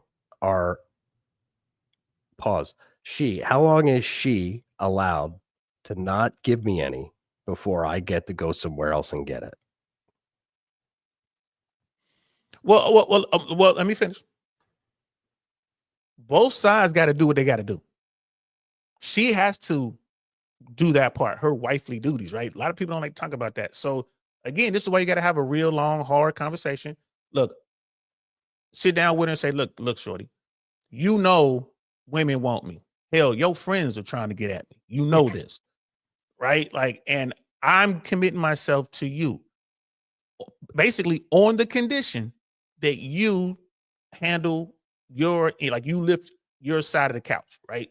I'm gonna lift my side of the couch. You gotta lift your side of the couch. So you got to be honest with her up front. I'm giving up all my women, blah, blah, blah. I have options, blah, blah, blah. She's like, okay, I'm not gonna chase any other men. I'm giving up my options. It's you and I together, Bonnie and Clyde. Yay. All right, cool. Now we 10 years into this, and you don't want to smash anymore, or you've allowed yourself to become obese, or whatever. And it's like, look, I still love you. I know you have a challenge with your weight or whatever, but since you didn't keep up with your end of the bargain, I'm now free to go out and do what I want to do. And I'm telling you up front. And it's like, well, if you got a problem with it, well, okay, I guess we're going to have to end this. But I think honesty is the best policy. Both parties got to be honest. I tell men all the time, man, don't lie. So many dudes lie because they want to get her. They get her, and then they go out and still do their thing, and then it blows up in their face. So yes, there are responsibilities on both sides, bro, because I get where you're coming from. Women, if you're out there and you're like, I'm withholding sex from my husband, you can't get mad at him from going out smashing somebody. And lying's a young man's game, right? We have to lie up front if we want to get laid. So selling the dream, as we call it, right? So selling the dream and lying, aren't those two different things, bro? No, they're pretty much similar. The women would tell you it's the same thing. They would tell you a lie is I'm never gonna cheat on you. That's a fucking lie. Selling the dream is, I love you. But what if you intend to never cheat? Dream. What if you never intend to cheat? I'll tell you what, as a child of a Gen X, right? I never intended to cheat. In fact, I didn't cheat in my marriage. I did not go out and seek extramarital bullshit, despite all the crap that I was going through. I definitely felt like I was entitled to something. It was getting crazy, but I don't know if a guy in my situation, if he did, Like at what year mark is it okay, right? Without discussion, because if I discuss it with you, we're obviously at an impasse anyway, right? For way too long. So like, why am I going to communicate that to you? I'm giving you a dead serious argument. No, 'Cause I I mean, thought you're giving about me it, but I it's the never. real. You're giving us the real. You're being honest right now, right? And I tell women too, like if you're involved with me, we're together, and you cheat, love me enough that you don't get caught. Because if I catch you, it's over. I ain't gonna do anything to you. I ain't gonna do anything to him. I'm just leaving. Yeah, it's just Marriage, no marriage. I'm done. First offense. I'm not taking you Right. back. Oh, I just like Agree. you said, I didn't mean to cheat. I just accidentally slipped on a bar of soap and landed on my back, and my legs wide open, and his penis was in there. I didn't mean to See, do because it. they won't tell you the truth, right? They won't tell you the truth. But the game is the game. And this is why you have to find the right person. Like you have to find a person who's going to appreciate you more because you're telling the truth. Like, look, I'm giving up all my options for you, shorty. I mean this. I'm not going to cheat on you. Don't you cheat on me. Right to the point where y'all like, look, hey, you know, being honest, hey, shorty, you ain't had sex with me in a month. What's going on? Right. You know, so it's like, well, what do you expect me to do? Right. And then she's got to tell you, like, well, go ahead and smash. You know, because I've seen those couples. You may have come across those couples where the woman will go out and find another woman for her husband to smash. Sure. I don't know that that's the way to go either. Like, I think that I don't know. I have my own feelings about that, but if that's successful for them, then I say go for it. Right. To me, it's the honesty and the openness, and y'all doing it together. That's all that is. That's working it out. But too many guys go out here, they lie, they listen to the, you know, the guys who do the pickup and all that artistry shit. And they think that's how you move. Like, nah, man, if you're gonna get into a real relationship, you gotta keep it 100. That's my take on it. You know, if you want it to work. Again, this is why I like marriage terms. Like the marriage contract. I like that. I'm the more we talk about this, I'm like, shit, bro, why don't we do that? Why don't But you it's, just like, you know? by the way, it's on the woman to sniff a lot of this stuff out about the Yeah. guy, right? Because after how long of him quote unquote lying is it? Are you just like not seeing? Because women are very intuitive about, boy, if they're better at anything than us, their person to person intuition is very strong. They know when people are kind of being deceptive. Especially their husband. They know when you're lying. They always call you out when you're lying because you're a fucking liar and you're stuttering or right, whatever she's already picked up on. Like, so at what point is it, at what year mark do we go, right? Like, I don't blame my ex-wife for anything, right? After so long, it is my fault for enduring what I endured, right? I should have had the ability to change that in whatever way in the mid, like then to start blaming someone after year 5 or 6 or 7. I mean, it just becomes insane after whatever time horizon to try and think that it's their fault somehow. Like, bro, that shit was my fault. That shit was my fault. Entirely my fault. I think when it comes to lying, no one lies better to women than women. Women lie to themselves better than any man could ever lie to her. Right. So do you think they lie to themselves or just to other women? Both. But the lies they tell themselves, they believe wholeheartedly. They're skeptical when it comes to other women. Oh, that bitch lying. Right. And some other shit, she lying. But the lies that they tell themselves, again, you married to Chris Brown and you really think he's going to be faithful? Right. You know what I mean? That's kind of what I'm illustrating, right? And they do wind up liking the Chris Brown types. This is a very strong archetype that women like. They should be able to recognize that archetype, and I think that they can. And then they have completely asinine expectations of that person, full well knowing what category he falls into. So I don't, right? It's like I don't feel bad. I don't feel bad. So now we've thrown out there, and here's the thing, guys. I was hoping the Coach Greg Adams, Andrew Wilson debate would have sounded like what we're talking about now. Good point. That's what I was hoping for. Yeah, you like got new marriage contracts and marriage contracts and, you know, the religious aspect. I think there's a lot of good points in that religious aspect thing as far as morals and raising your kid and all that. The stories from whatever religion, you know, I'm talking about, you know, either Christianity or Judaism or Islam. You know, some of the other ones I don't know, but so long as you guys are grounded in something, you can raise the kids up in that community, that village. I'm with that. They didn't talk about none of that shit, bro. Nope. They ain't talking about none of that shit. And that's important. And I'm like, as leaders, and this is why Rich started needling each other. Right. And this is why Rich Cooper's always talking about the Mantle Swamp. He told me over a year ago, he's like, be careful, man. This is, you know, these guys, man, it can't be done. And shout out to Rich Cooper, man. Don DeMarco to Rich, because that dude keeps it 100, bro. Definitely one of my favorites. Love that dude. I love that guy, man. And brother Dino was like, just go to the DR and get married. He's like, because I guess America doesn't recognize. Don't tell her. Yeah, it does. Yeah. And there he goes lying. Look, his solution is to lie, by the way. Let's right. Always a good solution. And well, Miss AKA lady, we lie to avoid. It's the avoidance, right? We're not lying to lie. We're lying to avoid. Women lie to lie, but they don't even know why they lie. They lie about everything. Bro, women lie about shit that you shouldn't be legally allowed to lie about. You know what I mean? Like it's so true. Raising somebody like, else's kid, bro. Right. I'm pregnant, or this is your son, this is your daughter. That shit right there is just horrific. Bananas. That should not, I mean, all that money, that should not be legal, bro. It's not cool. And you know, having them babies, like does that void the contract? What about having the babies? Yeah, you have somebody else's baby and you under your marriage contract, yeah, that's gonna be a problem. Well, wait, does he mean having a outside of that person? What about having a bambino voids deals contract? I don't get it. Well, here's another thing with I don't put the it's cheating. So obviously, it just we don't. If it's somebody else's baby, then yeah. If it's someone else's child, that voids the contract. Of course, you're out. Or you have the option to get out. Some of these blue pill dudes will stay in. No, dude, force them out. Say force. They'll just get remarried. They'll just get remarried. Well, that's fine. Maybe they'll find someone who respects them instead. No, they'll get remarried to the same chick. You know what I mean? Might as well let them stay in there. Can't force them out. Right.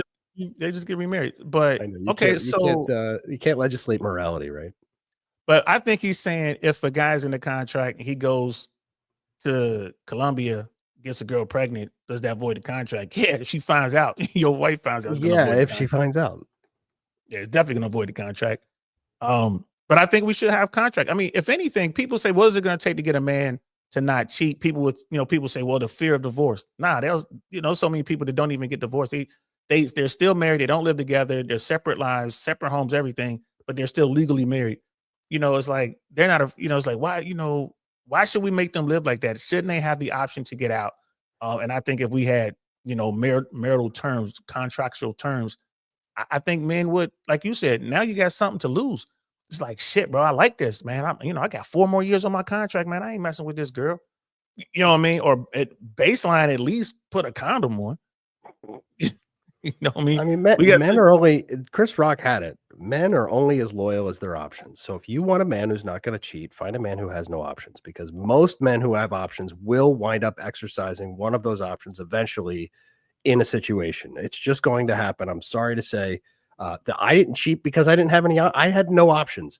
I could have gone out and seeked something. I'm sure of it. I was a pretty handsome guy, smart guy, but I did not do that. So nothing was going to fall. Men who are 5'9" do not have pussy fall into their lap. That's not unless they're Hollywood A-listers. But yeah, I had no options. But I can tell you this: if I did have options, I was so unhappy. I definitely would have exercised something for sure. I can say that for sure. I'm not a saint because I'm a saint. I'm a saint because I had no options. So ladies, there's plenty of men in your DMs right now who have 0 options, who will treat you like the world. They will give you everything they got. They will never cheat on you, and they will love you and all the kids you produce forever until he dies. Go for it. Say go for it. Sister Jody's in the building. You know what? Jody, she's on our soil as well, man. She's out here. She's in our area, bro. I was trying to get everybody to come down to Trellis. I was really trying to, that's what we were doing, the comedy and all that. I was trying to get everybody down, but we just couldn't get everybody's schedule synced up. Mandrell's in the building. What's good, fam? You know what I mean? Friends in the chat. Friends in the chat. And this is, I love the technology. I love to meet people in real life. I love the fact that you guys are here, my day ones, and everyone comes in to support us. We love that. But I really, man, when I get everything together, I'll do plan to go out and meet all my day ones and come see them. Like, what's up? I want to shake your hand, see your face, break bread, get a drink. I really want to do that. You ain't never late, Airborne. You good. You always right on time, man. Just the Green Berets are never late. When they show up with them 50 cows, they are right on time. Like, we going home, y'all. Like, they are here. And Miss AKA lady, she's like, sir, the subject was about contracts, not feelings. So if you sign a contract to not cheat, then you're wrong, dick or not. Ask anyone around here. I'm smart and in a healthy relationship. Yeah, he just got through divorce court. You know what I mean? DL, I've already got her proving herself to me. This is perfect. She's already qualifying herself. She likes me. And she likes bro, me. wait. She's been to E-boy. Hey, sis, next time you come to town, we're gonna go down to we're gonna go to Will's joint. We'll go over. Yeah. We'll go over to Elena's, have a cigar, have a drink, and we'll sit down and chop it up. Just let me know next time you're in town. And absolutely, I will send you all of the books when they come out. So I will send you the 2 books that we have done already, the 2 ebooks. And then when I finish each, book in the succession, I will send it to you. You'll get it first, sis. And she does really good reviews, bro. I sent her some stuff already. And she gives me the 100. She really good. She's a bookworm. Like, so she's really, like editing for you. Well, the edits are done, but she's giving me a good take on what I wrote. I can find out if it's hitting the way I want it to hit, because she'll tell me. That's good. Yeah, you got to have that, bro. You got to. Well, yeah, because there's always a list of people who say they will, but they don't. So, like, having someone who will actually do that is important. Yeah. Man, and Miss AKA, just so you know, I'm actually working on an article I just finished last night. I was up till like 3-4 in the morning working on this article about air traffic control, the air traffic control staffing issue that I'm trying to get published in a major publication. I got a friend who has access. So, yeah, if I'm gonna send it to you so you read it, but you might also be reading it in a big, publication on their online version, of course. But still, I'm not gonna say who, but yeah, I'm working on that, just so you know. But let's get back to it, man, because I know we're here to talk about Greg Adams and Andrew Wilson, but I really think that it was they had an amazing opportunity to have this conversation that you and I are actually having right now. Yeah. How can we fix this? What the problems are? And they lost it. They blew it all up because they wanted to fire shots at each other. And let's watch this bit here, and then because I'm gonna go pee real fast too. So while you're playing this clip for everybody and for yourself, I'm just gonna run and go to the bathroom quickly. All right, go ahead, baby bladder. Okay. We'll see you when you get back, baby bladder. Sorry, my bad. So check this out, guys. Here we go. My counter proposition is, what if it's the case that you can use religious marriage institutions without the state? And then we add the ecclesiastical structure of the marriage. That's what always kept them together anyway, before the state was ever involved. So what if instead we use the ecclesiastical church, the structure of the old churches? That would be that shit don't work. And Orthodoxy, where you see the lowest divorce rates, because the community puts pressure on the women to act right. That's what they do. Right now, the state applies no pressure on women to act right, right? You can just go and file whatever you want, get a divorce, and go be banging the neighbor by the next night. We totally agree on that. But to say that we should abandon marriage is silly. It seems like you're completely pro-marriage. You're just anti-divorce. So why wouldn't you just throw your weight behind institutions where the divorce rate is the least, and you have an ecclesiastical structure which can be appealed to assist with that? That's what makes no sense to me. My response to that is, if we're fifths, we beat all drunk. All right. So that's a scenario that just isn't present. Can you explain the analogy for me? Well, if we use if, it's not a matter of if, it's a matter of when. If we say, if we have a situation where this is present, then this would work. Well, that makes sense. If we had that, we do have it right now. Well, right. And the analogy was if we're fifths of alcohol, we would all be drunk. So basically, yeah, if we had a whole bunch of alcohol right now, we would all be drunk, but ain't nobody got no money, ain't nobody got no alcohol. That's an old school player saying. And yeah, I guess someone like Andrew would never have heard that before. doesn't necessarily work because, and I'm going to tell you why, because a woman can go to a divorce attorney and they can simply just say, hey, listen, it was a off the cuff, off the state divorce, but you got married within a certain state, or she filed in a certain state, so therefore the divorce goes on. No, absolutely, okay. yes. Well, Listen, I've been to with the divorce attorneys, and what they'll tell you is, hey, listen, you can get married in a ritual, you can get married in the orthodoxy, you can get married off record, but if she files and that woman is hell-bent on saying, we got married, I don't care if it was a ceremony where we walked on coals with our feet bare, that's considered a marriage. You also have common law. You have a lot of other ways for that woman to establish marriage. How does your way eliminate common law?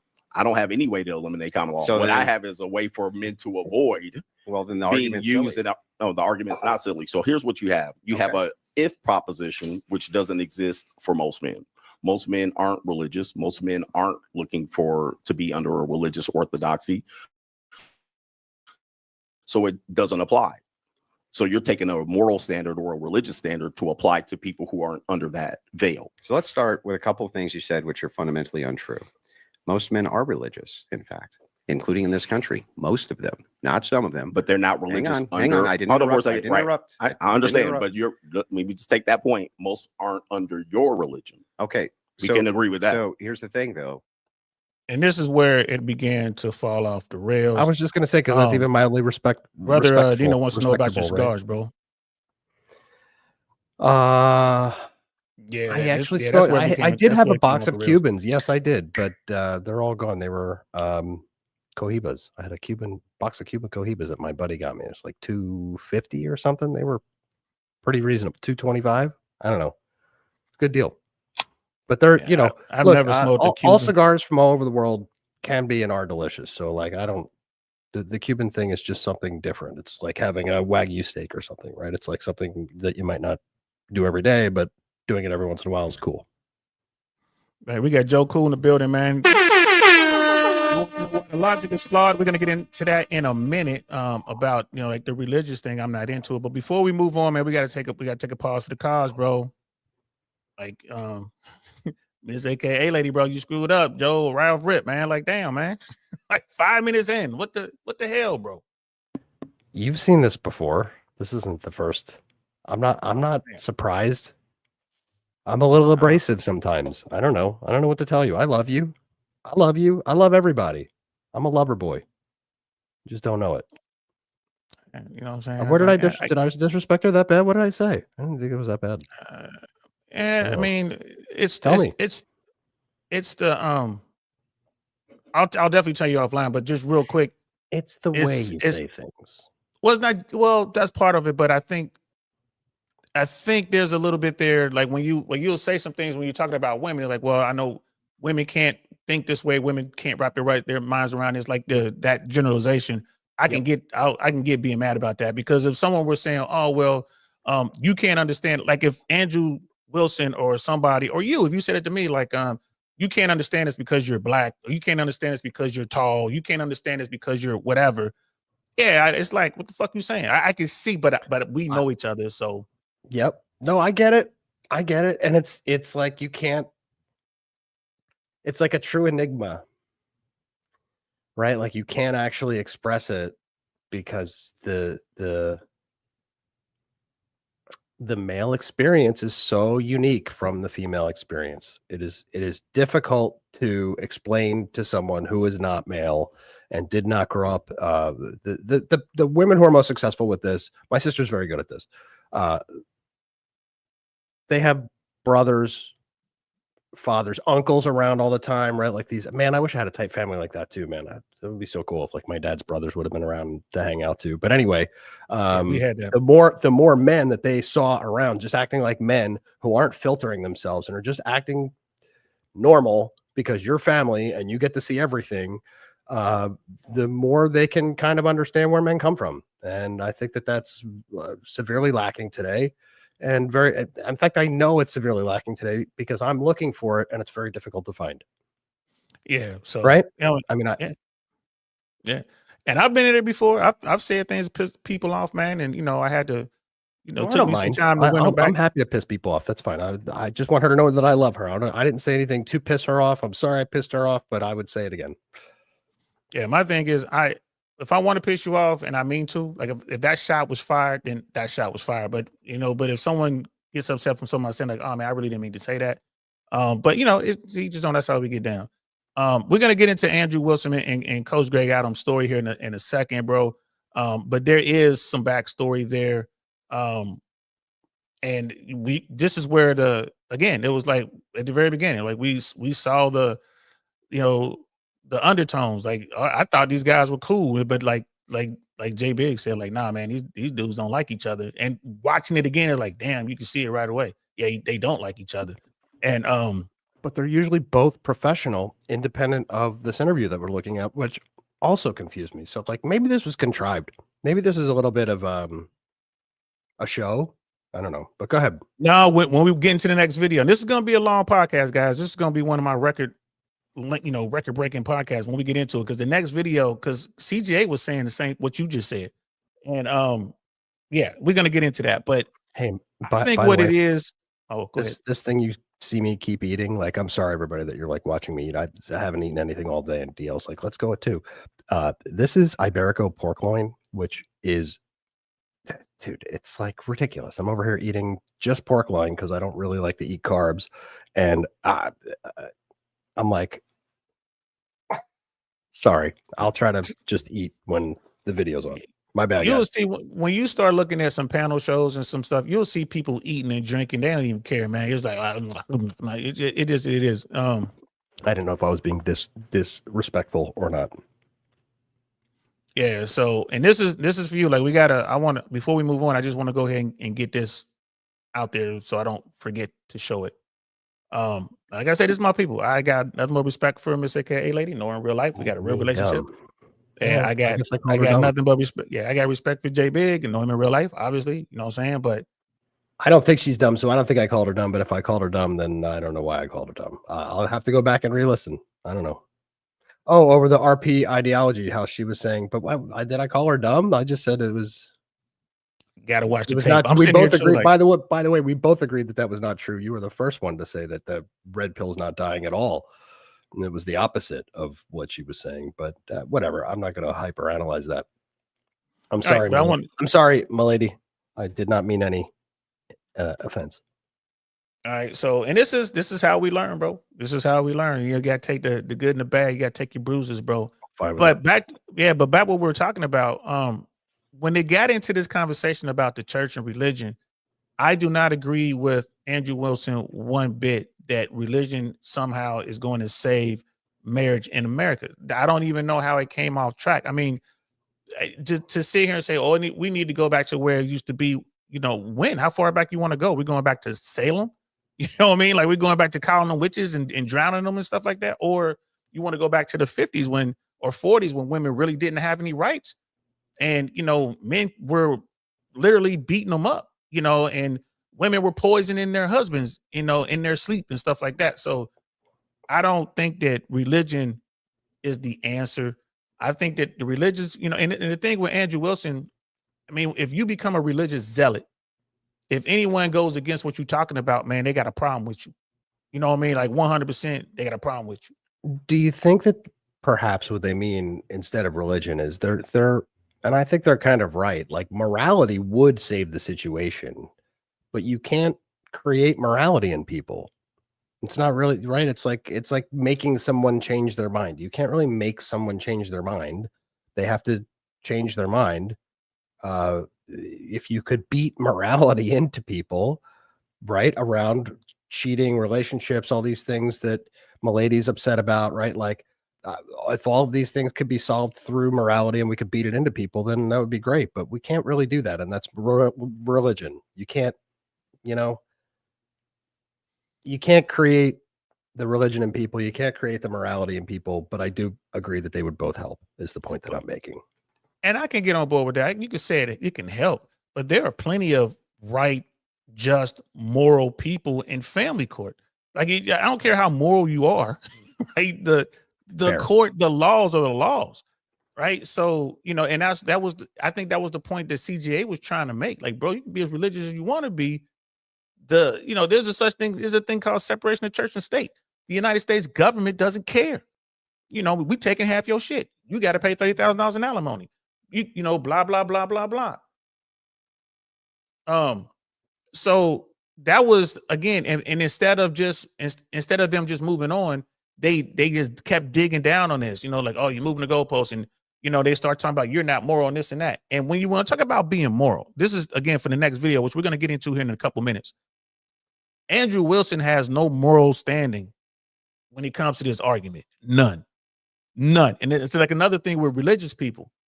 Oh, you can't hold me to account for what I did in the past. Bullshit. Yes, I can. What are you doing? You know, you're sitting here, you know, again, you living in a glass house. Do not throw rocks. What are you doing? And I think that's what caught CGA off guard. You know what I mean? That's what caught him off guard. So let's watch a little bit more of this, and then we're gonna jump into the other video. But I really wanted to get into I'm this. looking part forward to right this here. other video for sure. Oh, bro, it's gonna blow your mind. Okay. But Catholicism and Orthodoxy is growing rapidly. And if it's the case that the ecclesiastical structure is already there, which it is, right? If you're going to cohabitate with a woman, the thing that you're offering right now is common law marriage anyway. If there's cohabitation at all, you're not protecting anybody from that. At least under my model, it gives an ecclesiastical structure that's designed to prevent divorce by applying community pressure. That was the way it was always done. Apply the application of community pressure within the confines of the woman's social circle. Right. I wanted to stop it right there real quick, just man. can't create That's not that. how it was done. It's pie in the sky shit, and it's Right. You couldn't can't get create that. divorced. It Man, doesn't and you matter that you couldn't couldn't get get divorced. divorced. You had to The get thing that permission he's from the actually church. addressing, Mr. Debater, the thing that he's actually saying, you can't create an ecclesiastical structure.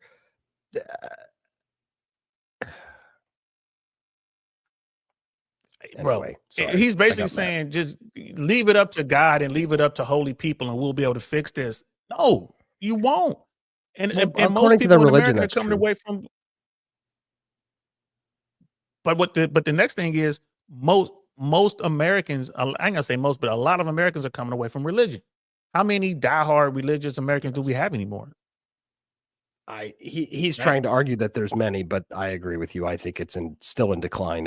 We could probably look at the statistics, but he's saying that they're all involved in some level of religion, which again is true. But most people that when I was in Roman Catholic Mass, most people in that Mass were not there to take it seriously. They were there as the weekly reflex to make sure that God knew that they were a good person, and that was about it. That was about it. I was in church because I was forced to be there. Like, Me yeah, because también. I was a kid. Huh? Same thing. Me too. Right. Yeah, I was forced to be there. And then once I became an adult, like, man, I don't go to church. If I go to church now, when I go in there, I tell dudes are like, hey, man, the girls in the church are easy. Yeah, they are. Stay away from church, bro. I tell folks all the time, like, stay away.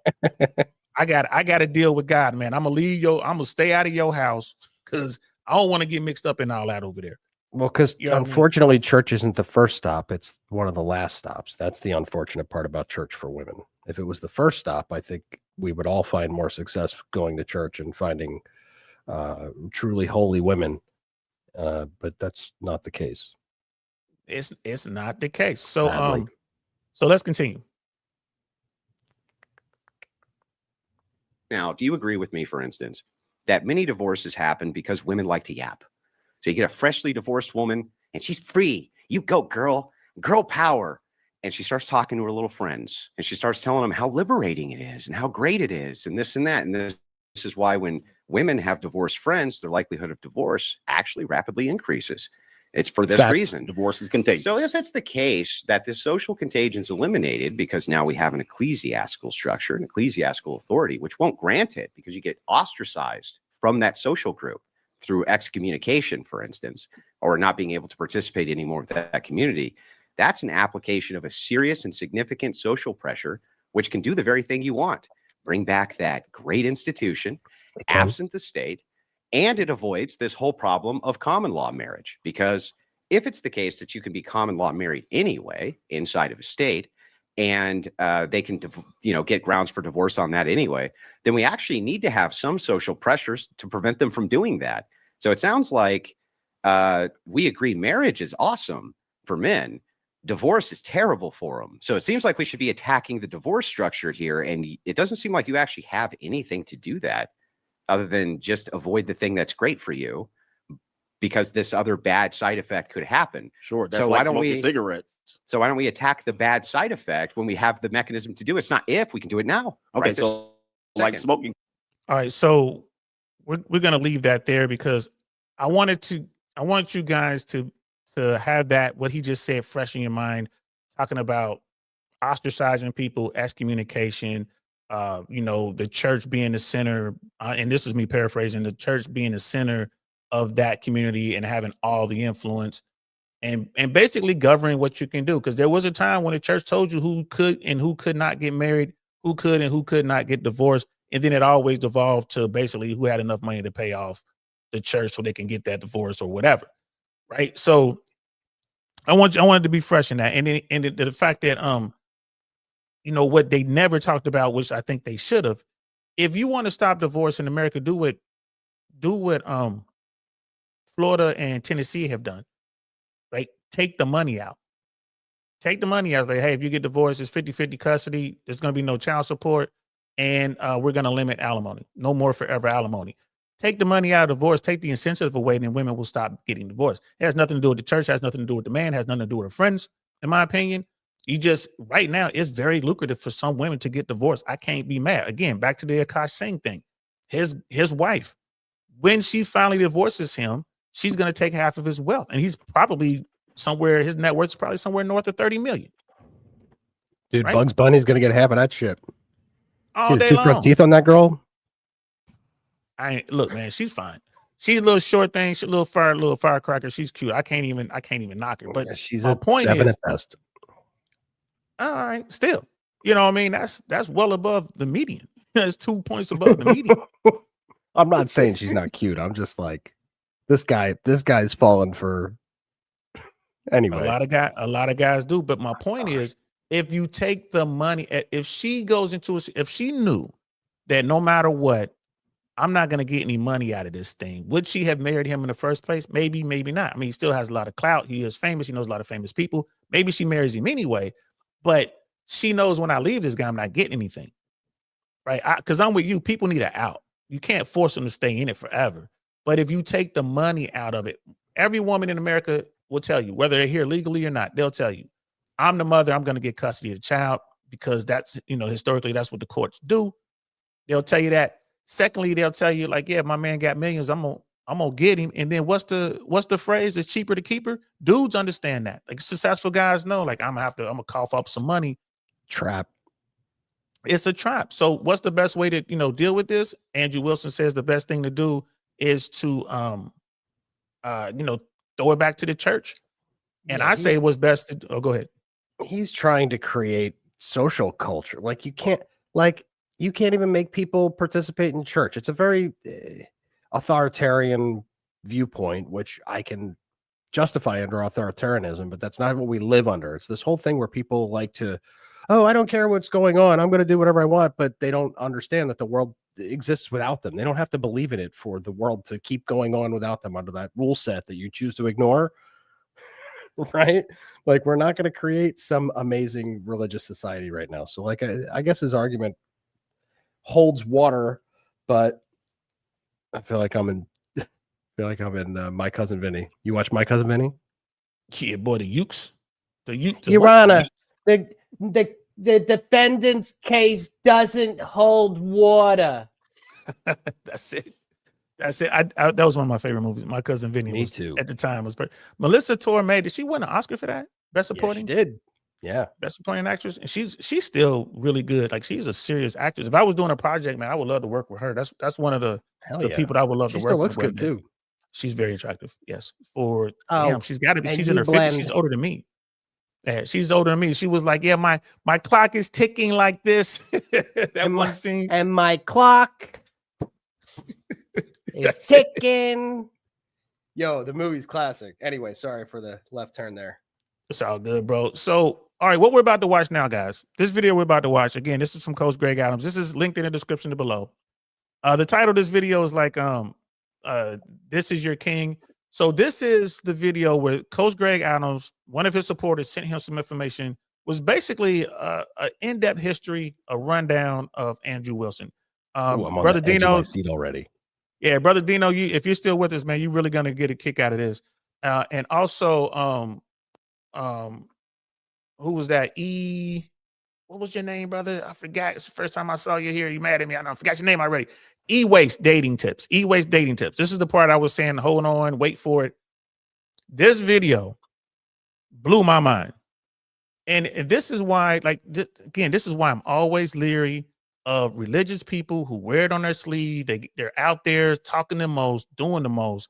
Like, I love the religious folks who would just sit back and, I mean, you don't even know they're religious like that until you actually get to know them, and then they'll just tell you. They're not the people who are like, have you heard the good news? Them people, I'm like, bro, have you heard the good news? It's like, bam, right in the nose. Like, bro, don't run up on me like that, man. You scared me, son. Sorry, I punched you in the nose, man. My bad. You know what I mean? Wipe that blood off. You know what I mean? But those folks, I look at Andrew Wilson as a variant of that. I guess it's like, God is the answer. There's no other way but this way. And I'm like, that's why they've been fighting in the Middle East since, Cain, off this brother. Like it's just, let me get off. I hear you. I think, yeah, no, I get that feel. I know what you're saying. So we're about to learn here in this video. Shout out to Coach Greg Adams and all that. We're about to learn a little bit about Andrew Wilson's history. And remember what he said about the church and being ostracized and, being excommunicated and all that stuff, right? So let's get into this, guys, shall we?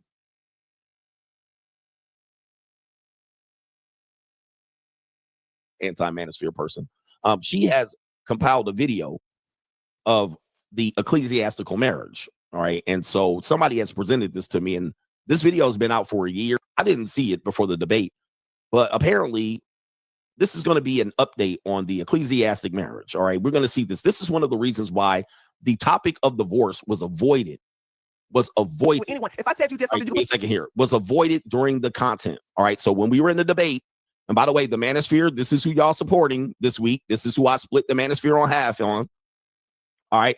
This is the ecclesiastical marriage that we were proposed with. So we're going to see how good it is and possibly if this is for you. All right. This is for you. So let's take a listen to what we got here. put your money on me, baby. I come with facts, and you're about to see how I get down. So let's go ahead and get started. But before I do, okay, I need to give a big shout out to Thoughts and Players.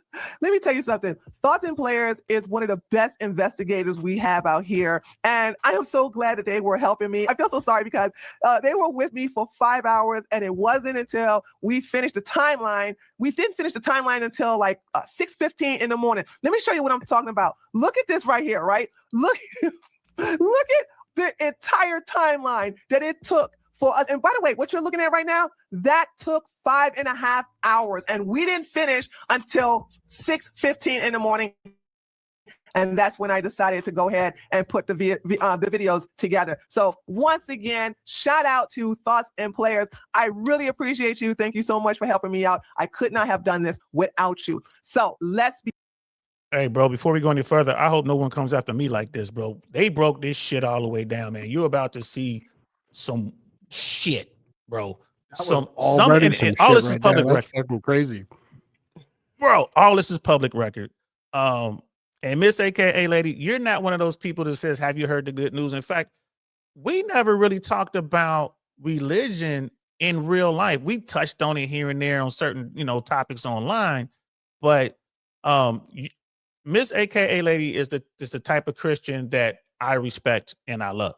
I have my Jay Swans is like that. I have so many people who are really Christians and they believe in the faith, and in that, those are the Christians like, look, I am just a sinner and I'm trying to figure it out. And this is, I believe this with my whole heart, and I'm going to do what I can to help you. When I had to go to the emergency room, Miss AKA Lady hit me up, man. She prayed with me. She sent me prayers. I don't even do that. I did it for her. I did it out of respect for her. But it was funny. I'm not saying, prayers work, they don't work. I'm not saying there's a God. I'm not saying there's not a God. You know what I mean? I'm open to whatever, it could be the Anunnaki. God could be an astronaut. I don't know. But I will say this. The doctors were talking about keeping me in the ER. They did not want me to go home. They did not want me to leave. Miss AKA Lady did her thing, sent me a prayer. She's like, I'm praying for you. They came back 30 minutes later, like, okay, we're going to send you home. Your numbers are coming down. You know, would that have happened without her praying? Maybe. I don't know. I don't know. I'm just saying they wanted to admit me to the hospital. They were going to put my ass in the hospital room and not let me out because my blood pressure was extremely high. It was very dangerous. It went, and then she prays and sent me the prayer. I have the prayer. I'm never going to get rid of it. I have it. She prayed, sent me the prayer, and then they came back 30 minutes later and they're like, okay, we're going to let you go home. I'm just saying. Bro, Christian, Roman Catholicism is a section of Christianity. So, I mean, I feel more Christian. I'm like following the circle around where probably in my early 20s, you would have called me entirely agnostic. I don't know, man. There's so many things in life that are difficult to explain, right? Like, yes. And who there's am so I? many questions that you're never really going to answer. And you're like, what do I attribute them to? And having a God bucket is a useful bucket. I'll be completely honest. It definitely is. And look, Miss AK, she's like, wow, you never told me that, which I didn't. I didn't tell you that. And I should have, but I didn't. But I love the fact that you prayed for me. She's like, I'm about to go pray now. She's like, I'm about to go pray now. LOL. Like, look, girl, go ahead and ask God to give me that winning super mega lottery. You know, it's up to like, it's almost up to $1 billion. It's up to 900 and something million again, the lotto, the Powerball. So, why are you talking to God, Mr. Pray AK? for me that I'll be more empathetic and kind. And she's gonna be like, fuck you. I don't think she'll do that. She's a lady of God. She would not say that, actually. Hey, man, they're allowed to sin, bro. They're allowed to sin. They're allowed to sin. Look at David. King David sent one of his homeboys off to die so he could smash her wife. We'll talk about all that at a later date. We'll talk about all that at a later date. Brother Michael Lee's in the building. What's good, fam? So, all right. So remember, Andrew Wilson was saying the church should basically, you know, exclude people, excommunicate people, put pressure on people, right? Keep that in mind. And Coach Greg Adams was like, yeah, how come you didn't want to talk about divorce? We're about to find out why, bro. So let's get back to it. Again, so when it comes to Rachel's timeline, we're going to go by baby daddy 1, baby daddy 2, and baby daddy 3. Now, we understand that she's been married twice, and I am naming names. So I'm going to put the names with the baby daddies so that you can understand and keep track. Because when Brittany and I just keep saying baby daddy 1, baby daddy 2, it's confusing. These are adults. We will conceal the names of the children, but there's no need for us to conceal the names of the adults. They are public. And basically, I'm just going to give the first name and not the last name. So let's talk about the boyfriend. And that's baby daddy number 1. And his name is Chad. Last name starts with H. So they started dating in 1997. And then they moved in together in 1998. In the year 2000, that's when Rachel got pregnant and she was 20 years old. Don't worry. Let me stop right there. Chad. The irony. Okay, bro. Hey, yo, chill, son. Hey, yo. Now, here's my problem with this. This is not even problematic. This is what everybody does. But what everybody doesn't do is play holier than thou and then come attack me and say I'm a degenerate and promoting degeneracy. Okay. So, you know, this is why things were hidden, and this is why people are protecting certain people. And if I had known this before the debate, I certainly would have just focused on this. All right. I wouldn't even had the conversation about an ecclesiastical divorce. And the arrogance back to me is ridiculous. Okay. The arrogance back to me is crazy.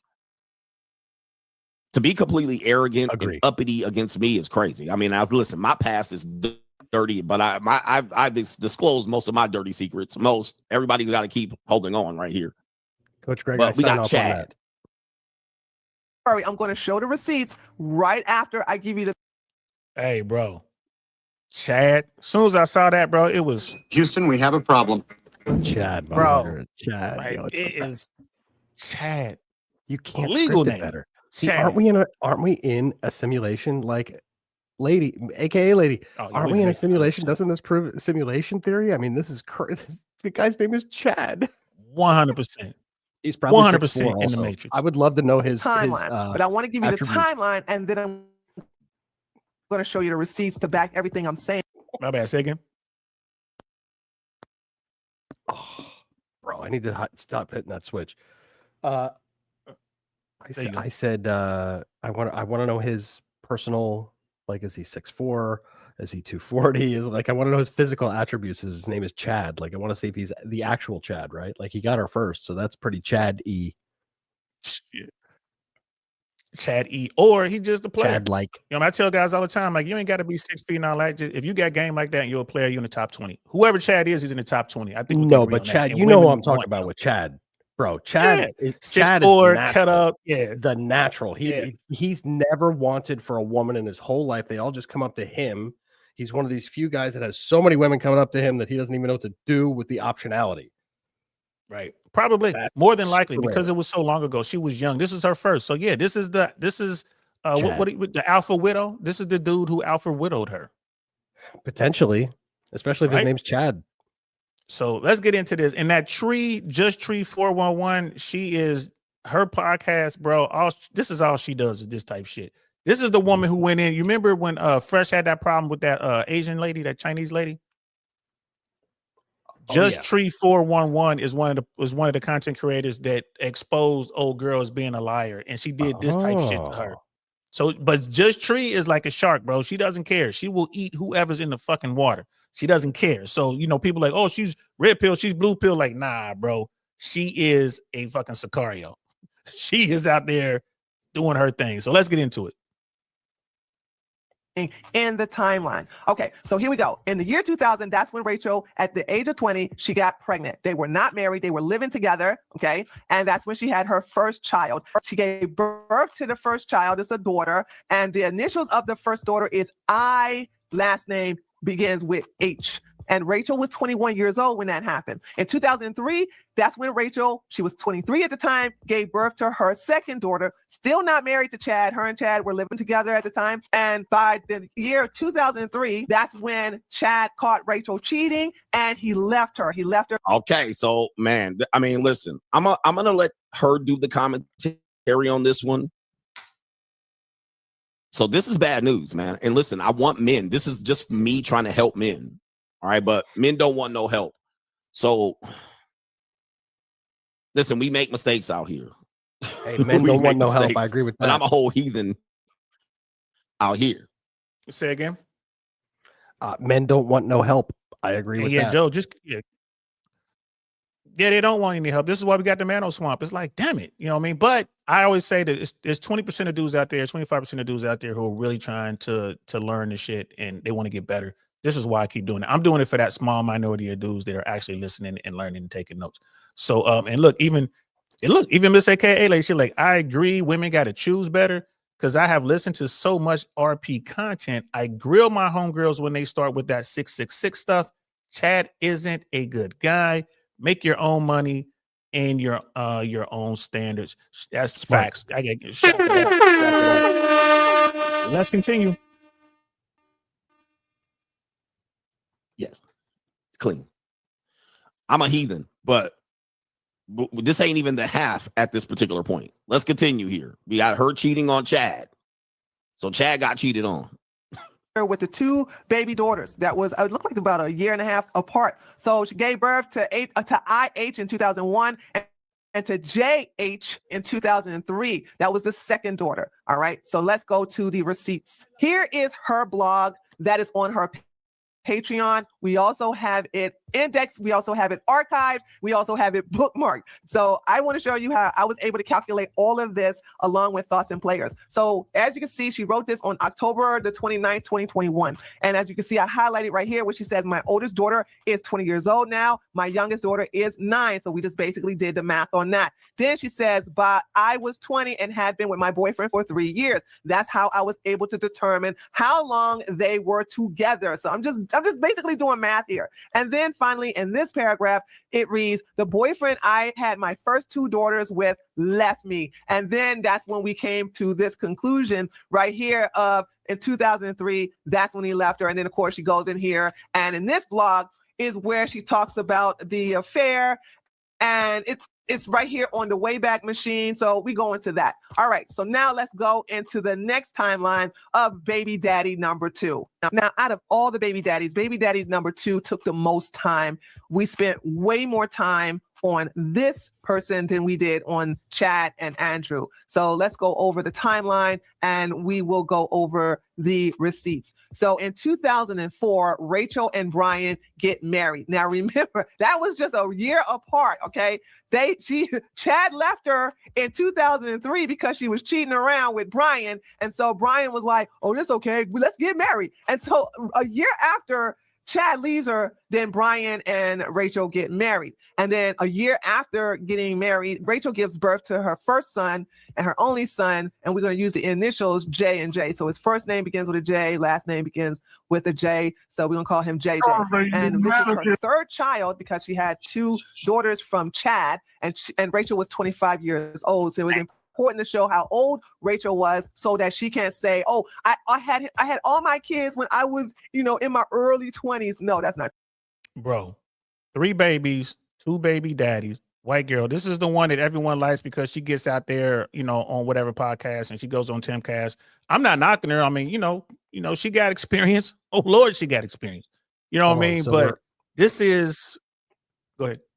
We're 2005-ish, and she's 20-ish. So I'm just trying to back into a few. She's 25 years old. Yeah, she's 25 according to this 25 report. in She's 25. And she has, so she's a 1980 25 kid, and 05. Is my point. I'm trying to get to her generation. She's clearly 1980 Gen X. Okay, so but this tracks, DL.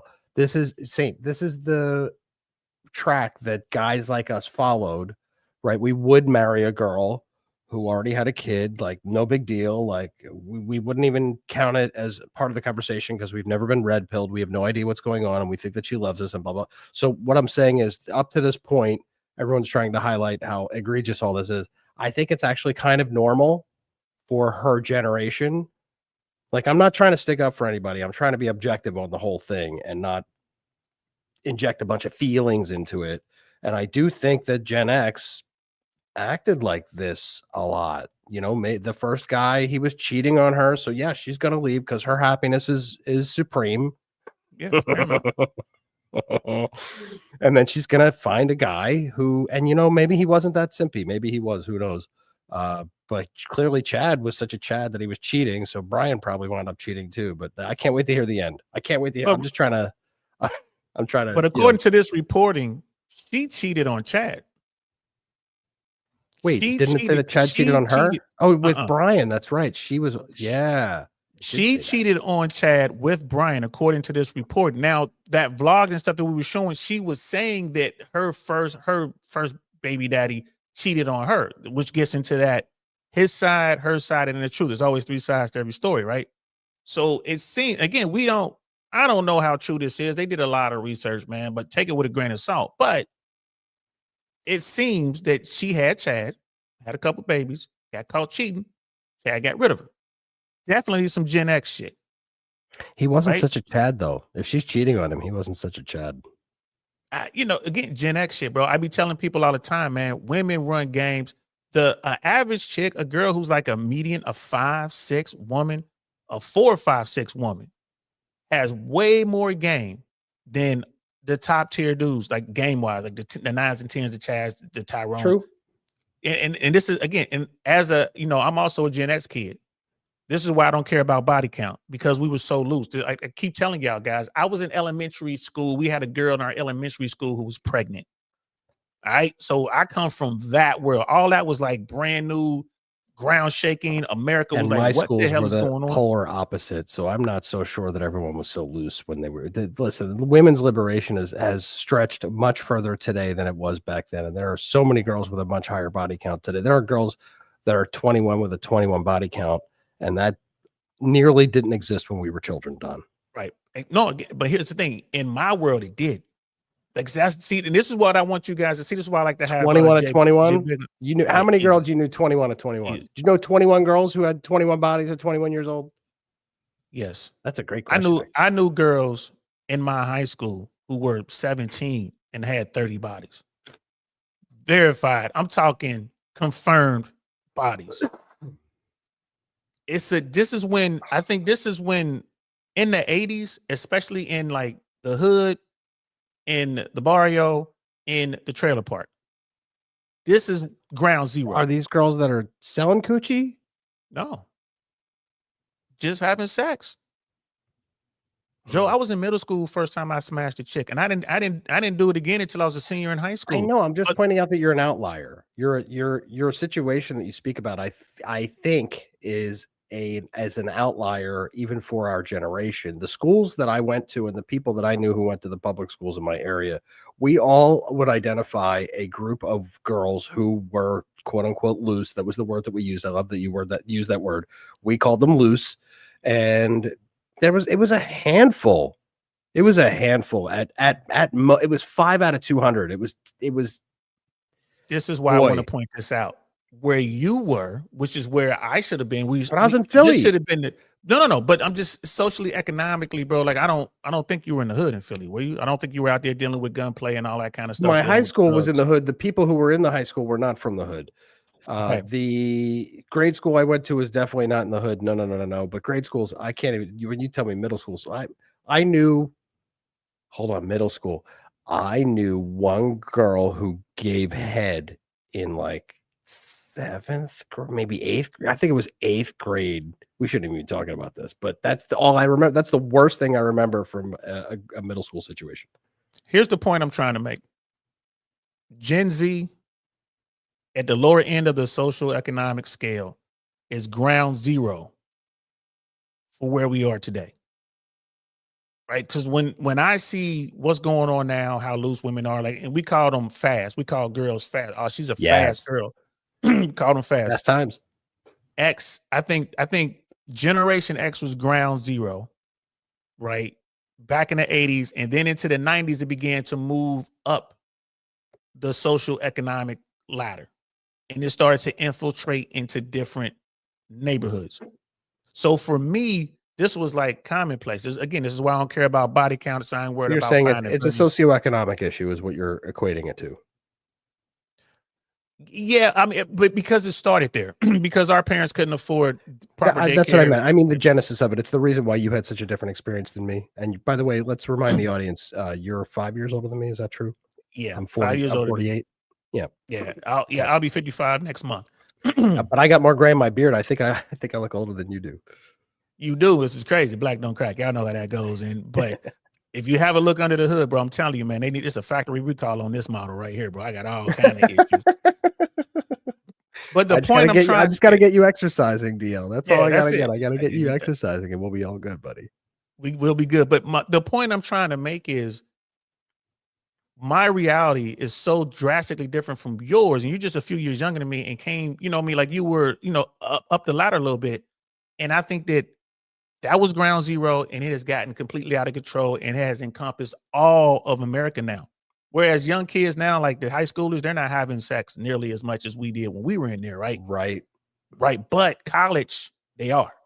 They're still doing it in college. So back to your point. Yes, I knew women, young girls, when I was in high school, they had body counts that were, like 17-year-old girls that had like 20, 30 bodies. And this was commonplace, bro. This was common. Ruined. Bro, ruined it at 17. At 17. I remember in high school, there was mindset pictures. Is fucked. Bro, there were pictures floating around. This one girl was like, it was like corn almost. Like this girl was with these dudes, a group of dudes. They went to like a neighboring high school and they took pictures of her as she serviced like 4 or 5 dudes. And those pictures were floating around. Bro, the police got involved. It was so crazy. Right? So the world that I came from, when I see what's going on now, I'm like, shit, they're starting to calm down. Because it was so wild. Right? Like these young girls ain't doing it. I was in middle school, right? I was an 8th grader. First time I was intimate with a girl. She was like, my age, like in the 8th grade. She might have been a little younger than me. She was already, this is a girl we were like 15. This girl was already dealing with grown men. She was dating like 20-something-year-olds. Right? Middle school. By the time we got to high school, the hottest girls in our high school, we talk about this all the time. You met my cousin. Like me and my cousin, we talk about this all the time.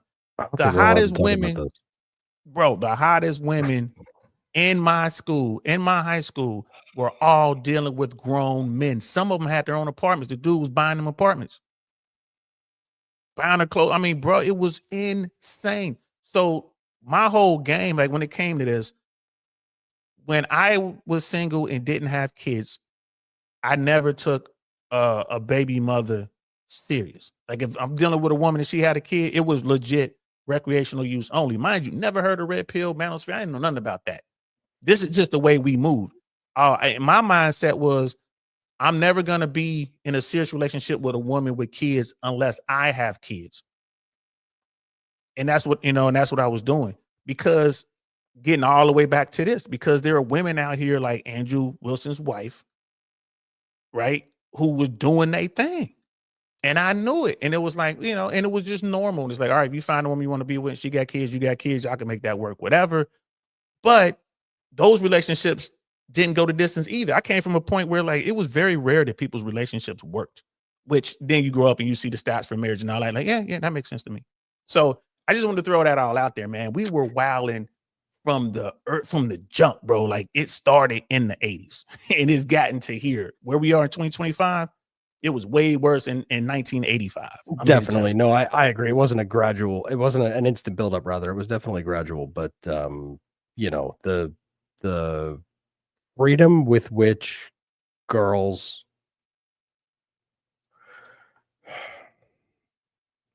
I mean, it give just up it is some what of it the is. most And basic. Just give me 1 sec. The freedom with which girls give up the most basic of their sexual freedom and calling it sexual freedom. It's this weird thing where like they're giving up like almost a piece of them so early that God damn, dude. And what it is, it was. I struggle with, and you struggle with it too, by the way. We want women to have some rights. We don't want it to be the 1950s. We don't want women to be beat right. This is not what anyone's really looking for. But in the process, we've given them such freedom that they make these decisions that are contrary to their best interests on a much more regularly than ever. Yeah. And put it, think about the music, think about parents work, because this is also the time in American history where, it was no longer a luxury for mom to get a job. Mom had to work. So you had dad working, you had mom working, and that was in a traditional household. Yes. And then, now, so you also had this boom with, welfare and the state, state sponsoring homes. Right. And again, it's not, people like to say it's just in the Black community, like, bro, it was in the trailer parks, heavy, right? It's in the barrio, it was everywhere. It was with poor people, and guys were being forced out the home. So you got these young girls, bro. So in the 80s, I told you what it was like. When you got into the 90s, by the 90s, you had girls who were 16, 17 years old, 16, 17 years old, having their own home because they had 1 and 2 kids already. They're living on their own. They have their own kid and they're getting welfare, living in the hood. It's like, damn, you ain't even out of high school yet and you got your own house. That was the 90s. And that coincided with the push in, like the drug stuff on the streets, you know what I'm saying? Like, crack and all that epidemic or whatever. Bro, this was all going on at the same time. So the Gen Xers, from my part of the Gen X spectrum, when we see what's going on now, it was like, shit, it's getting better. It's calming down. This shit, I ain't got to worry about my daughter, doing gangbangs and stuff at school. Yeah, now you just have to worry about her on OnlyFans. Yeah. I mean, listen, I think that half the time that we speak, by the way, I think we should spend some time talking to our daughters through the lens. I mean, I think this is what we're really trying to do, is to speak some sense into them. I give my daughter the game, just like I give these guys out here. If you're watching me in Red Pill World, the man. Does she listen though? I'm sorry to interrupt. Does she listen? Like, I don't really get listened to very much. I get judged a little bit. I still push because I don't really give a shit, but because they're teenagers. But in other words, they're listening.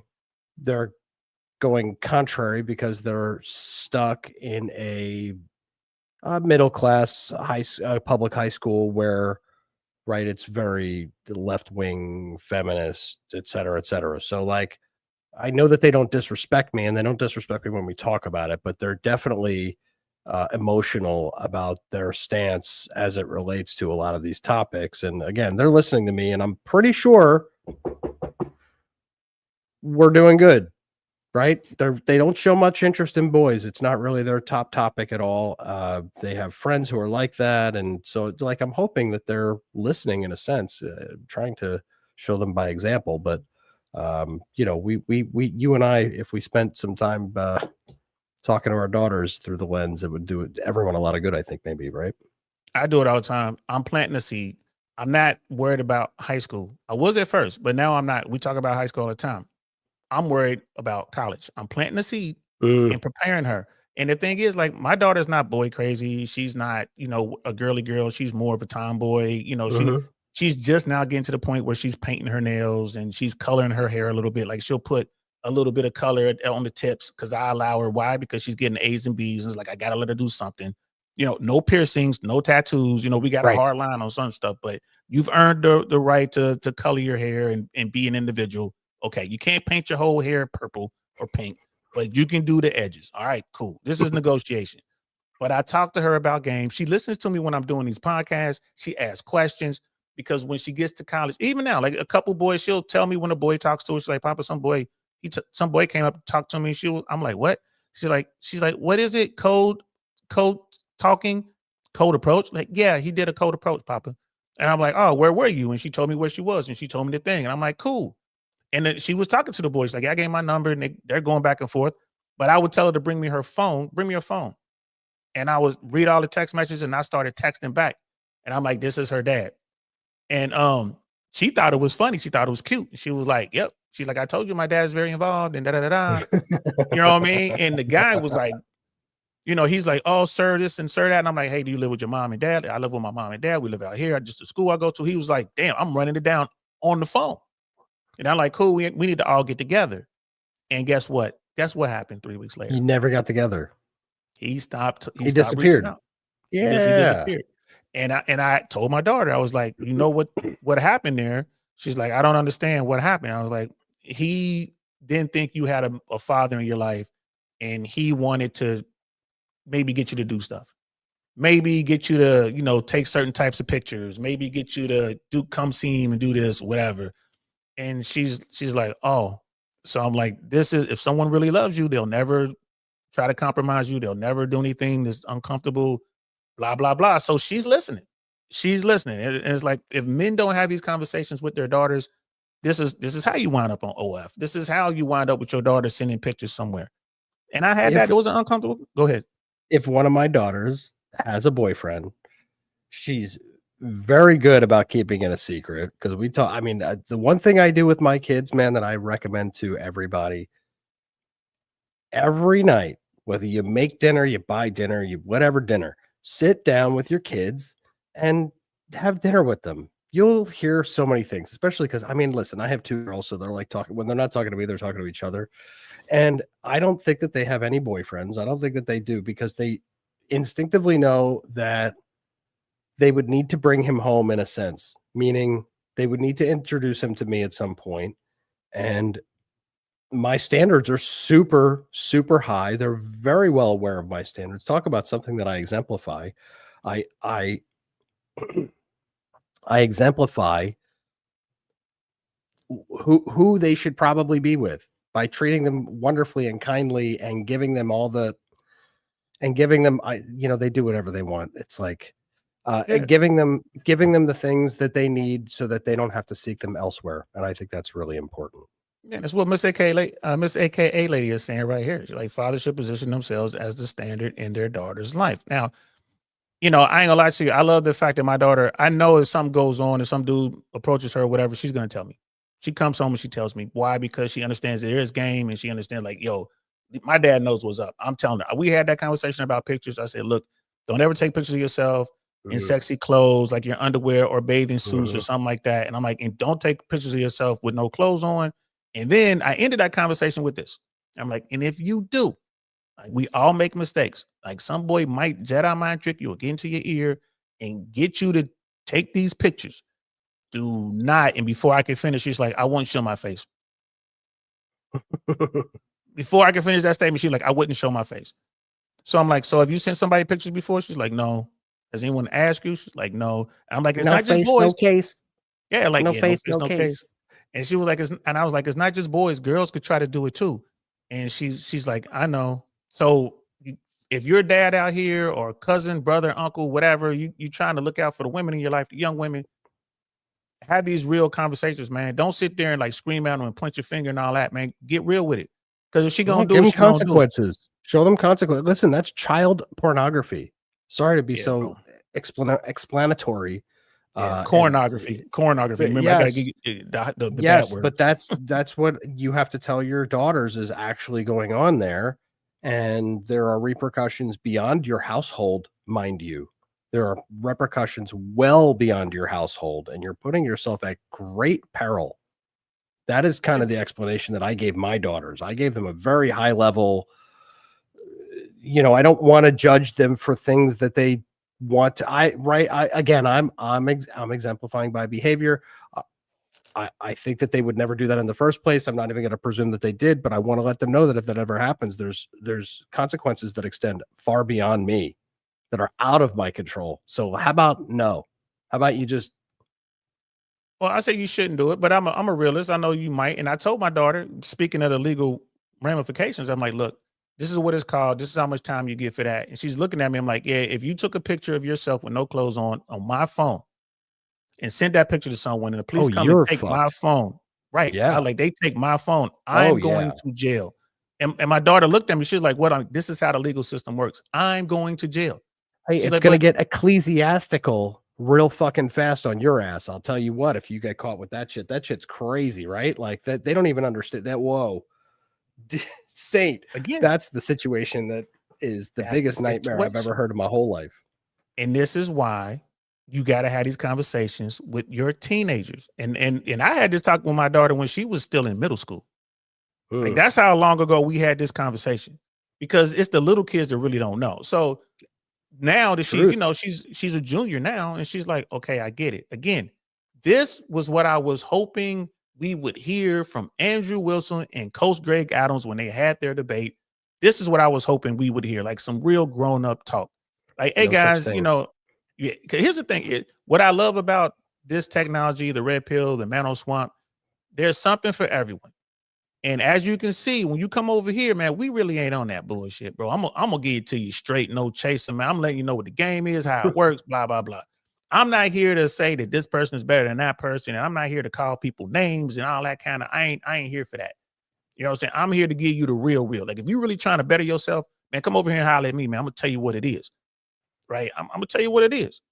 If you don't like it, all right, going back over to wherever you was, but I'll be here when you're ready. I ain't going nowhere. And I'm not gonna, you know what I mean? And I'm not gonna talk shit when you come back. Shout out to Y.I. Otter. What's good? I don't think I've seen you here before. Welcome. You know what I'm saying? I'm not pro CGA, and I'm not, or anti CGA. I'm not pro or anti Andrew Wilson. We just giving it to you real over here, y'all. I mean, I'm glad they have a reach. I'm glad that they can help some people. What's his Coach Greg Adams thing? He's a free agent lifestyle. I believe in that. I think that's great. But if you want to have kids, what Andrew Wilson is talking about, but involving the church, if you want to have kids, I like that. You know what I mean? But just understand the church ain't gonna save you from the laws of divorce and family law in this country. Be aware of the laws. You know what I mean? That is what it is. Casual German building. What's good, Devil Dog? It's like y'all had me shook. I thought I was talking about growing the dog sending. No, sorry, we probably shouldn't talk about that anymore. That's a real touchy topic. But we were speaking to our daughters, is what we were doing. We were speaking to our daughters about the perils of these types of activities. For sure. No Snoop Dogg here, fam. You know, and welcome, Silver Drago. You know, did I say that right? Drago. Welcome. And let's get back to it. I done took us off. I done took off mission. Let's get back to it. So we're talking about, this is Andrew Wilson's story involving like his wife and her story and all that. Like, so she married Chad, literally married Chad, had 2 babies with Chad. She cheated on Chad allegedly with baby daddy number 2, Brian. She was cheating with Brian. So Chad left her. She goes to Brian, and within a year, Brian and was Rachel's her name, I think, they get married. and then they have a kid. So at age 25, Rachel has 3 children with 2 different fathers, right? So this is where we at. We're at 2005. So let's get back on mission. Here we go. Let me pull this up real quick. Bam and bam. Okay. So, and a year after she gives birth to JJ, Brian files for separation. So this was in 2006. Brian had enough of Rachel and he separated. 2 He years. left her. Then Rachel. Now, the funny thing, the mitigating divorce thing conversation, we already got 2 seeming like divorces from just the woman at this point. And there's 2 divorces here, or at least there was a baby daddy and a divorce. All right, 2 years. None of these relationships lasted 2 years, 2 or 3 years tops, and it was on to the next one. We just following this. Turned around and filed child support. That's, I think, about a month later, on June the 23rd. Okay, so they filed child support, and then they had a court hearing on September the 9th, and I'm gonna show receipts for all of this, by the way. So on September the 9th, along with kids to once a month. But here's the interesting thing. When I was talking about this in the debate, he kind of acted like he had no experience with the court. But looking now, there is extensive experience with the court, both of them. And I'm like, why was this the talking point you leaned on? Knowing that this exists and he knows this video exists. So why are you telling other people otherwise? I would have said, this is what I've been ecclesiastically Christian. Well, this is what I would have done for you. And I did this. This is why I have what I have. You should have came with this. You should have led with this, not the holier than thou, not the conservative traditional. I would have came and showed, this is what I experienced. This is why I have this wonderful wife that I have now. And, you know, our sins are washed away. We're redeemed. That's what I would have done for my image. But now look at this. All right. So now what we got here is we have the other one, second daddy, baby daddy. Now they're fighting in court, which I said, so they didn't get married ecclesiastically. This should have been a known thing in our debate, but this never came up. Child support, temporary restraining order, temporary custody order, sole custody order. He knew this and he acted like he didn't know this. Okay, let's continue. Will be $616 will be deducted from his payments, from his check. And then sorry, I'm going to skip this part because there's a lot of court hearings and this type of thing here. So just know that they fought in court. The second baby daddy and Rachel fought in court for almost 5 years straight. Okay, so from 2006, 2007, there's a service on Rachel. 2009, she filed a temporary protection order, which is domestic violence against Brian. It was granted. Then you got filing a sole custody order from the woman, Rachel. Then you have Brian appealing a temporary. Uh-oh. The Money Mindset 2025. Join us. We're going to let the commercial play. Talking about the church deciding who can and can't get married and, you know, being excommunicated. If the world was the way that Andrew Wilson says he wants it to be, Rachel wouldn't have been allowed to get married to anybody by the church. She had babies out of wedlock. She's already been divorced. They wouldn't sanction another way. So Andrew Wilson never would have been able to marry her, right? Or am I right or wrong on that? I think you're right. I think you're right. We haven't. I need to get to the. You know, so like, what's the? All it proves is that Andrew Wilson's a bit of a simp. I mean, yeah. But that's why. Why is that terrible? Why? That's every man. So great. So Andrew Wilson is every man. That's what we proved. I'm just saying the witch hunt is. Well, expand on that real quick. So the witch hunt is interesting, right? Because when you take personal attacks, it's usually because you can't attack somebody's argument. I'm not saying that Coach Greg even initiated this, because he didn't. It was just contentious for no reason, which I don't understand the root cause of. I'm just saying that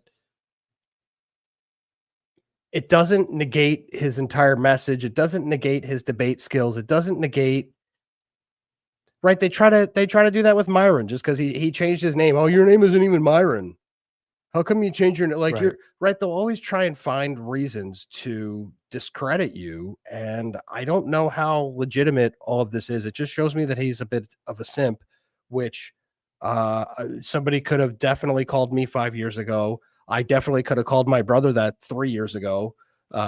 People that I love, I could call that word and still have great respect for them. And in other words, I don't know what it. I mean, It's people, just- everyone's gone. It's a flame every man is war. dealt. It's fun. They're having fun.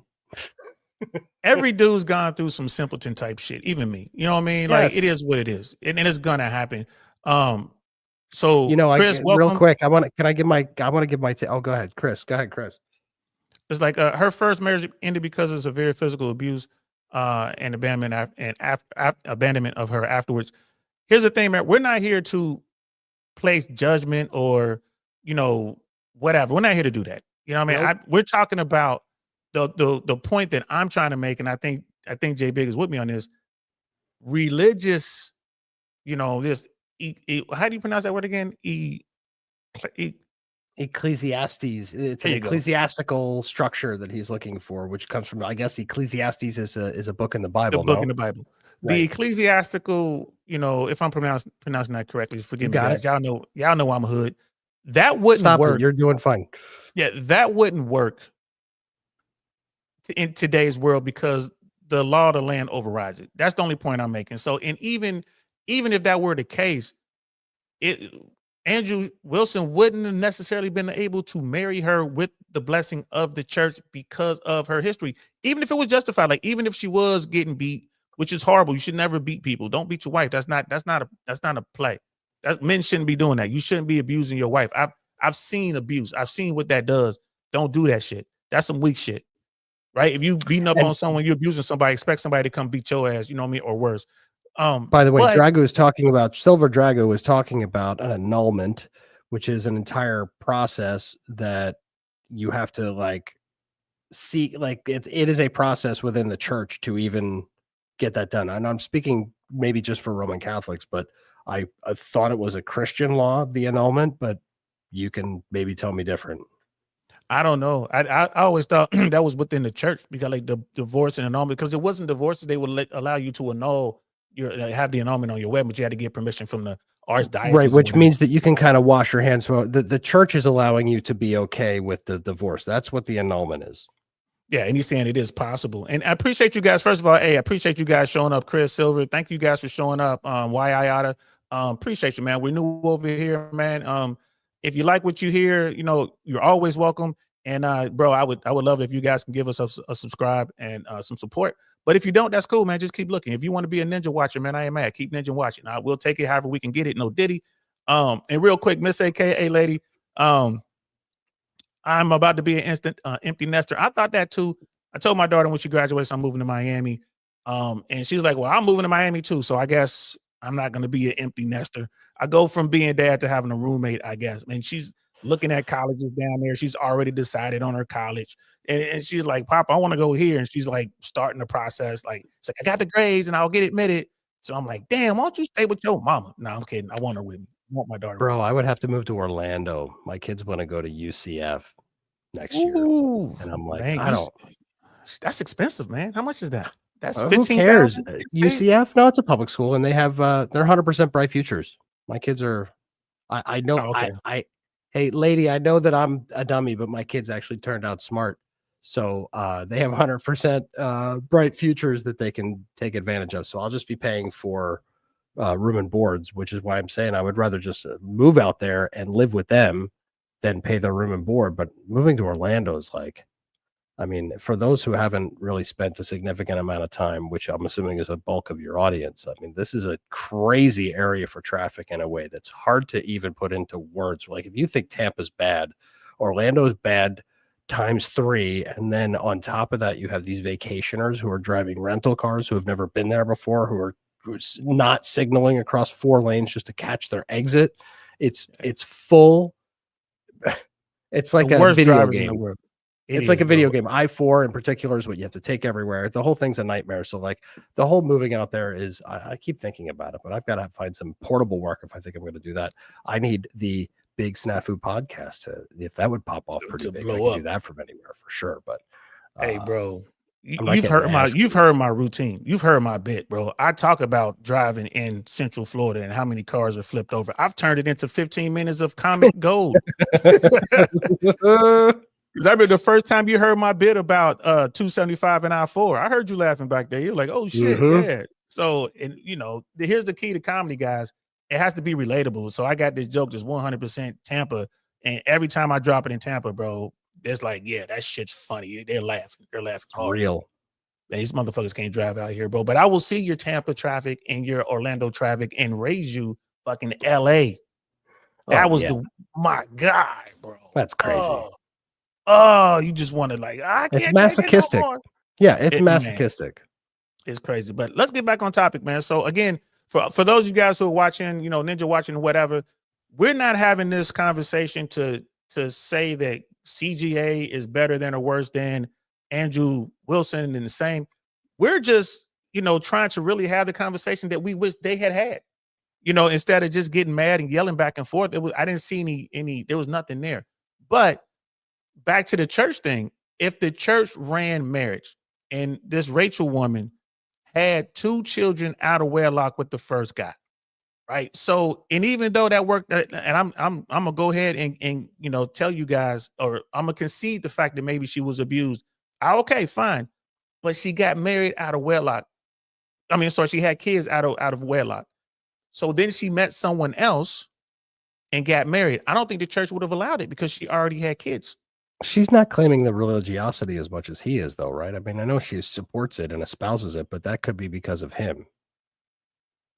Just trying to shoot holes in things. Sorry, I'm that guy, but yeah, and I don't know the answer to that. I heard people talk about her. I haven't really watched her. I don't look for her because, you know, I just never did. Nothing against her. I just didn't do it. But I know a lot of people who watched her and they like what she has to say. But again, she's a Gen Xer. I already know what cloth she's cut from. She's cut from the same cloth I'm cut from. We wild children.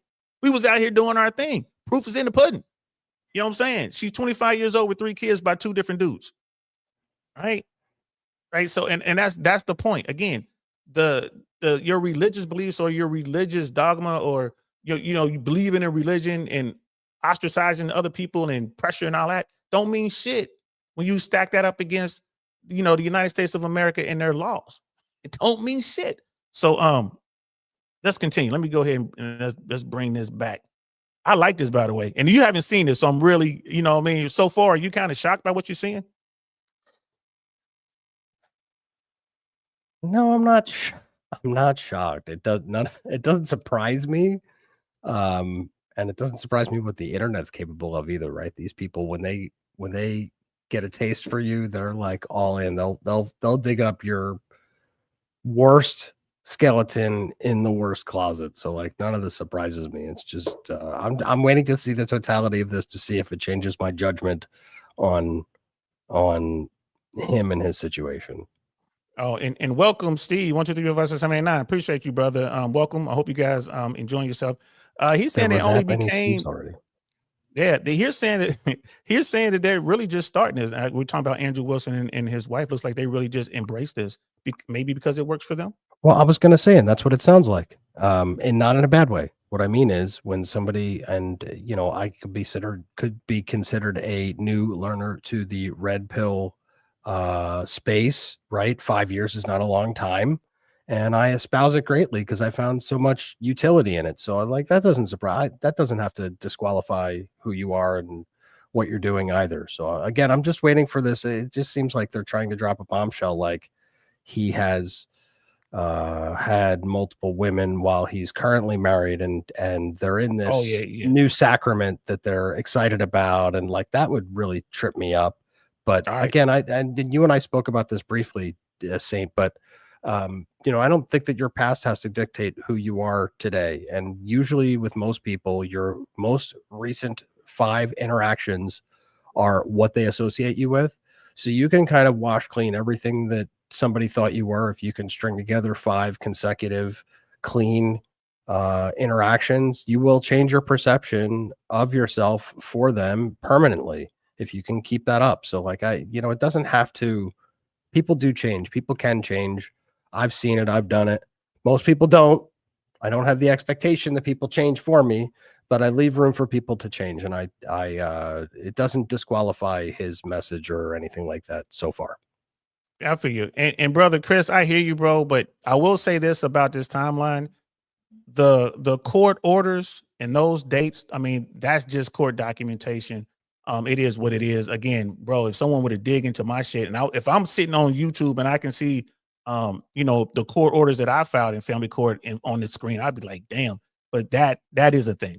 All the other stuff, bro, like I said, take this with a fucking gang of salt, not a grain, but a gang of salt. But also the temporary, protective orders and all that. And then, like the CPOs, the TPOs and all that, like that's public record. And, when I look at that, I'm like, yeah, that shit did happen. So, so again, this is not a takedown of the individual. It's just us discussing the concept that religion in 2025 can save marriage and change divorce. I don't believe that's the case. So let's get into it. Let's keep going.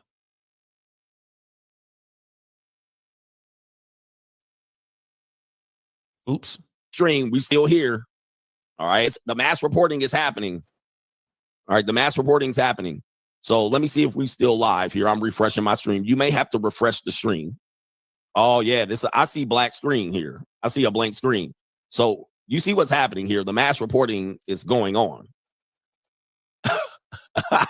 I guess they were reporting him doing all the right, stream so we still here. To stop the stream. All right, but yeah, bro, you see what's happening here. All right, we're good. All right, I see that we're good. All right, it's good on my end.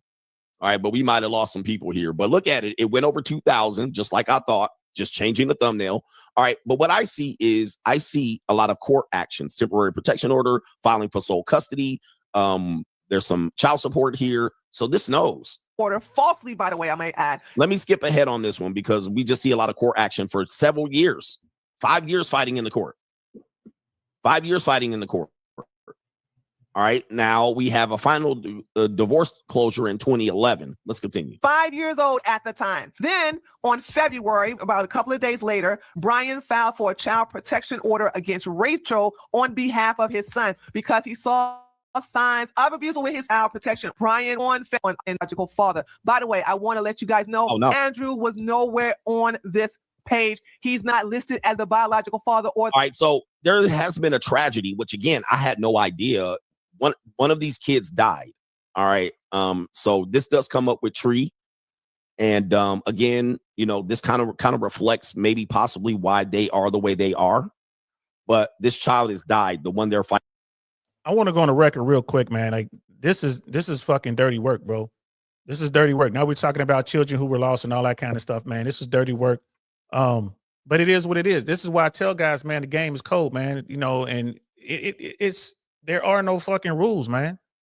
There are no rules. So take all this into like, fellas, if you're watching this, just understand, man, it's a cold game out here, man. Some people out here who just don't give a fuck. All right. And they're gonna talk about the child that was lost, what happened. But I just want to go on the record and say, man, it's fucked up. But it's out here. People are like, well, damn, saying you showing it, man. It's out here, bro. Like, I can't avoid it for you. It's out here, and it's part of the story. It is relevant to what's going on, and I think that, man, if I were Andrew Wilson, I would lead with this type shit. I would say that, hey, man, I'm a sinner like everybody else. My story is not pristine and perfect. Blah blah blah. So I would somehow acknowledge this. Which he didn't. Sure. That's what CGA was. Yeah, CGA was like, "How come you didn't bring none of this shit up?" And Greg Adams, his whole point was like, "Damn, bro, is this why you didn't want to talk about divorce? Is this why you kept changing it? This why you kept yelling at me?" So you got that. You want to say anything, brother, before I keep going? No, go ahead. All right, here we go. Fighting for custody here. Unfortunately, this is sad. This is nothing to celebrate. This is a painful experience. So shout out to the son here. Rest in peace to the son. But all of this fighting back and forth in this family division ended up leading to a situation where this kid was in the custody of one of the parents, and the kid was playing around with another kid and he died. So rest in peace to the child there. Nobody wants to have that celebrating that. So I'm going to continue to skip ahead here.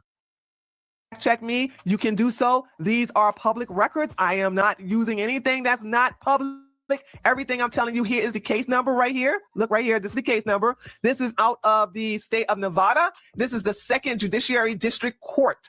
And here you have the date right here. So this is when Rachel filed for child support against Brian. And this is where the order was for him to pay the garnishment and the monthly payments, as I stated earlier. All right, this is a pretty thorough breakdown. Let's skip ahead because they're going into this type of stuff. This is pretty sad. I mean, I'm pretty sure, this is doable against anybody. But you see what's going on, constant court records, TPOs, temporary restraining orders, and this type of thing here. So we'll skip ahead. That was, okay, nope, we're not going to skip that far ahead. We're going to come back to this one. February the 28th, 2011. And as you can see, this is where I also put it right here, where on January the 28th, Brian files for sole custody of his son, who was 5 years old at the time. And last but not least, here is the case that Brian lost. As you can see, this is a new case number because it's a new case filing. This is where he was filing for a temporary protection order on behalf of his son. You can see Brian filing against Rachel, but unfortunately, because he didn't get emergency custody of his son, that was denied. So the child protection order, or the TPO, on behalf of his son was also denied. And now let's move to the final baby daddy, Andrew Wilson. All right, so we know this. This is now again, bro. That was a lot of information just to get to baby daddy number 3. God, dog, man. That's what I'm saying. So this is, here goes. We're about to get in the. Go ahead. She's like enjoying it. It's a little sick and twisted, but keep going. We're definitely gonna keep going. Here we go. Again, like I said, this is not good. This is not good to be portraying one thing and then you're the other. So had I known this going into the debate, which I knew about possibilities that he married a single mother. All right, I didn't know it was a single mother of 2 different men. I had no idea. I wish I had watched it. I wish somebody had sent me this shit. Somebody had sent me this shit, because there would be no debate at that particular point. It would have been cooked 20 minutes in, because I would have just led with this. All right. But I actually probably would have let him get his ecclesiastical shit out. And then at the second hour led with this. But yeah, he's saying I'm deplorable, dumb, idiotic, stupid. These things, man, I told you it wasn't true. It wasn't true. Because it was on their side. I was just calling out the bullshit on his side, and obviously it was bullshit, sadly enough. And somebody said it gets worse. Yes, there's a lot of crazy shit that happens here. So let's go to him, third baby daddy.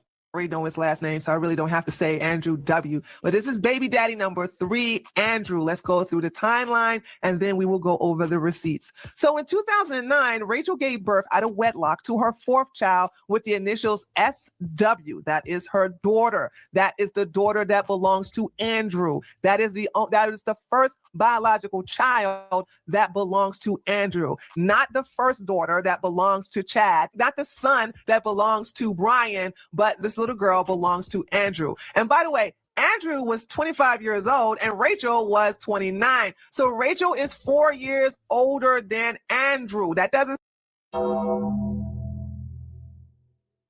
Houston, we have a problem.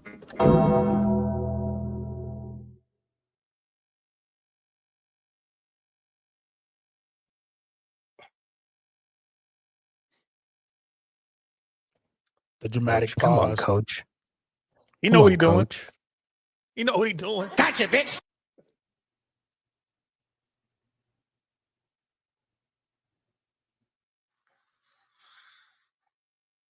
Bruh. Hey.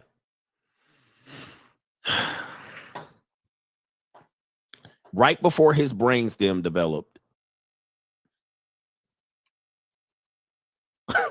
traditional marriage, like this is getting bad, bruh. You could have talked to me and pulled me over to the side. Was this supposed to be kayfabe or not? Not kayfabe.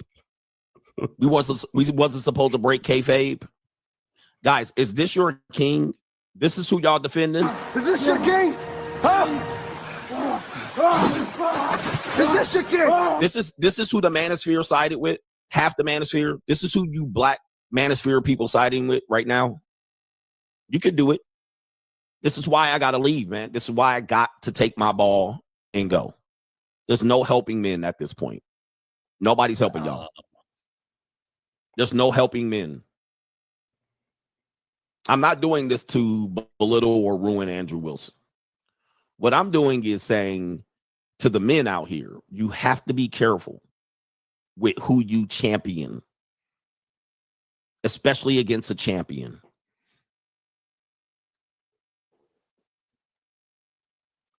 Especially against a champion. I was a champion. I was the king of kings. I was the hunted.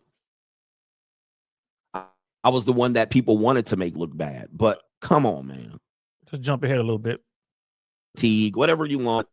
It's still not that. It still ain't going to help you in this situation. What you need to call me is the truth. I'm sorry. And this is just, coach, you're doing That's this all. thing.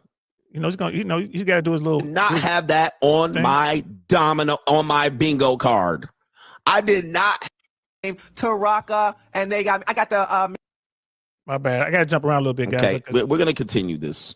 Here Let's we go. continue. sound traditional to me. Now, 2010, during the month of June, Andrew married a black woman named Taraka, and I got the Oh, the humanity. That's interesting.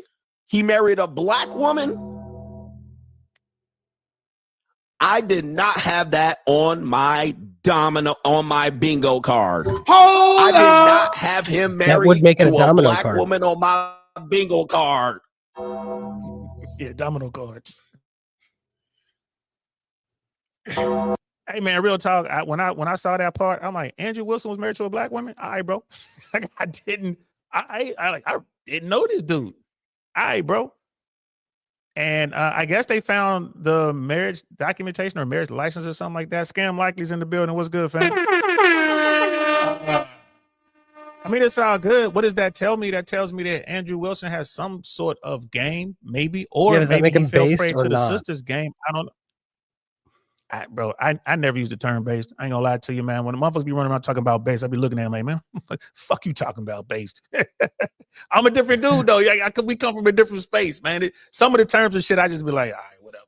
That's when I start looking at motherfuckers. I like the word based. I like don't fuck based. with it. It's just short for based in reality. That's it. It's pretty I mean, good. I ain't mad. I use airborne. That's our based. We say airborne to everything. It's airborne. Based in reality, you know what I mean? Based, airborne.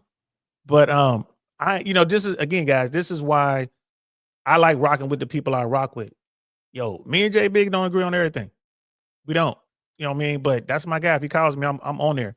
You know what I'm saying? If he needs me, I'm there. If I need him, he's there. You know, it just we do things. It just, we just saw each other the other night. They're like, oh man, I gotta get you that mixing board back. And like, I ain't worried about it, man. It's in good hands. On to whatever. It's good. It's good. I'm the guy that was like, when he was running this business, it would get late. He'll tell you, I'm like, hey man, you got a weapon in here? I was ready to give him some of my weapons. What you want? Like, what do you need? Because in Florida, you can do that. It's legal.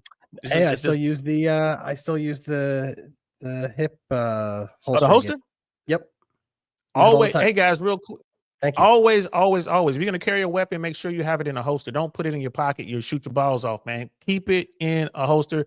Don't think I'm just gonna put it in the small of my back. It's gonna fall down. Yeah, I was doing criminal carry. I was doing criminal carry in the center of my back. It's gonna fall down your pants. You can't run with it. Keep it in a holster. That's just experience. But anyway, yeah, man, he was rocking with a sister, married a sister. So we gotta keep going. Oh, look, you said Steve. Steve was saying that Andrew jokes there's a little Tyrone Wilson running around somewhere. Not Tyrone Wilson. That's hilarious. So he does. So Andrew Wilson doesn't run from this. I guess he talks about this. I don't follow him close enough to know. I had never heard that before. I would assume. I never would have guessed it. I'm with a coach on this one. I wouldn't have had it on my bingo or domino card. You know what I mean? You married a what? A who? Word? I would have been shocked. That's like what that dude saying in the Wizard of Oz. Well, that's a horse of a different color. Anyway, let's keep going.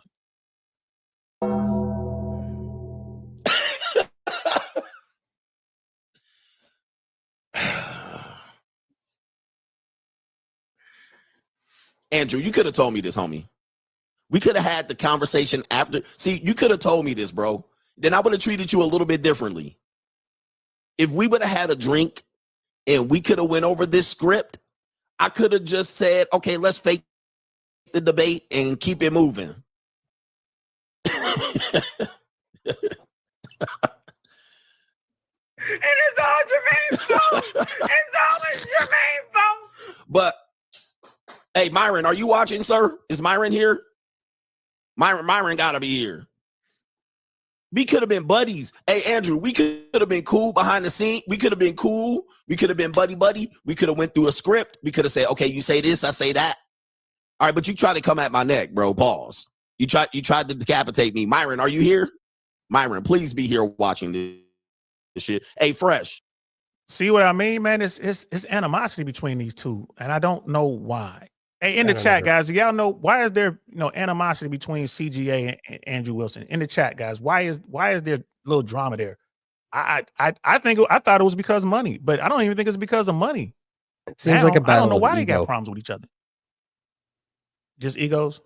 That's what it seems like. I don't know. I don't know either of those guys, but from the outside looking in, it just seems like a little ego clash, and I don't know what it's over, but he's definitely trying to discredit his opponent vis-a-vis his history and relationships. When I don't even think that his views on relationships are his main argument. Like he just got famous for arguing with women on whatever, but he has his own whole debate platform. So like, right? He's just famous for debating. And by the way, who's nerdier than a fucking debater? Like these people are all nerds. He's so good at it, right? Myron's pretty nerdy, by the way, bro. He happens to be 6'3" and handsome and fit, but he's kind of nerdy. No offense to Myron. I love Myron. I love your brother, but Myron and Fresh tells everyone that they've never come away from that. They're like, we're two nerds who figured it out. So yeah, he's nerdy. I've been around him, like, bro. I know, definitely. Me too, because I'm a super nerd too. I'm not even making fun. Like that's exactly who I am. I'm a fucking nerd. I have so many nerdy things about me that. Yeah, because Myron is way more nerdy than Fresh. Fresh is he's like a little awkward, you know what I mean? Fresh, I wouldn't call Fresh a nerd. He was just one of those guys. Fresh was an invisible dude who just got his game up and started hollering at women. Like Fresh left the items with a little bit of game. I wouldn't call him a nerd. Just a regular dude. But he did figure it out too. But that's Myron and Fresh both describe themselves as two nerds who figured it out. I've never had an encounter with CGA. Coach Greg Adams never encountered him. Don't really follow his platform that much, but I do watch. You know what I mean? Like I'll watch some. He have someone on there or a topic, and I'll watch it. I have an account. I have had one encounter with Andrew Wilson where we were on someone else's platform, and again we were talking about the Battle of Athens, and he was saying things that just were factually wrong. I was like, hey man, you might want to go back and just review. You know what I mean? Like what actually happened there. Because I speak on that shit all the time as a military guy. Like yo, and then but it wasn't a negative. It was when we finished the conversation. You can't get me to yell at you. If we're on a platform, you can yell and say whatever you want. You can call me whatever you want. I don't care because you're nowhere near me. It's not a thing. He was kind of doing it. I wasn't falling for it. And I was just standing on the facts. I'm like, no, you might want to really look at this. Nope, this is what happened. Nope, that didn't happen. It went this way. And he was doing this Andrew thing, but I wasn't buying into it. He went away for a moment, came back. And then I had to actually leave. We were talking a little bit more and like, hey, I got to go, guys. And he was real cool. He was like, hey, get the fuck out of here, DL. He's like, you're all right, DL. You know what I mean? He was like, he was cool. It was cool. It was no drama, but I see how he moves. I'm like, oh, I see how you get down. Yeah, you'll never be able to get me like that, especially if I know what I'm talking about, right? And if I don't know what I'm talking about, I'm going to defer to you anyway. Like, all right, well, I'm going to look into that. We can agree to disagree for now, but I'll give you that point. And that's where I was saying, right? They're having a battle of egos because when you're not egotistical about the topic, you don't get mad about anything because there's nothing to get mad at. Right. I don't give a fuck. Like, bro, There's it's nothing nighttime about right now. Yeah, like, no, the sun is up. No, it's nighttime. Okay. Yeah, like, oh no, the sun is raw. Like, you gonna start arguing with that person? Like, it makes you look stupid. Makes you look dumb as fuck. It's like, well, all right. That's what it is. Let me take this hood off. Oh, I got hot. So anyway, let's continue. Here we go. Fresh, I got so much hair up Fresh here. watching. Fresh, tell your boy Myron. Yeah, I know, bro. Tell your boy Myron what he's doing, because I know you can't get a control of him. You don't have control over him. This is crazy, bro. Where we at? Let's continue. All right, get your boy over to watch this shit. Because these men, there must be money going around here. All right, so we got him marrying him impregnating an older woman, then getting married to another woman who's a black woman. Like, make this make sense. How ecclesiastical is this? In 2009, you knock up Rachel, who has three kids by two different men. You knock her up, don't marry her. She's older, slightly by 4 years. Then the next year, you marry a black woman. That's what type of responsibility and family is that? What type of family is this? Is this the ecclesiastical? Is that an ecclesiastical family? Like, man almighty. Oh my gosh. Let's continue, man. Let's continue this shit.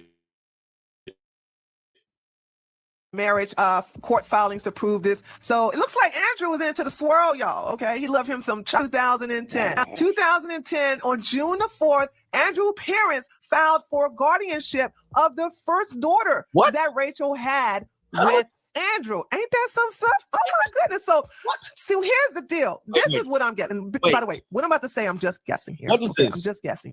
I'm thinking why Andrew was married to Tareka, he wanted to raise the child himself.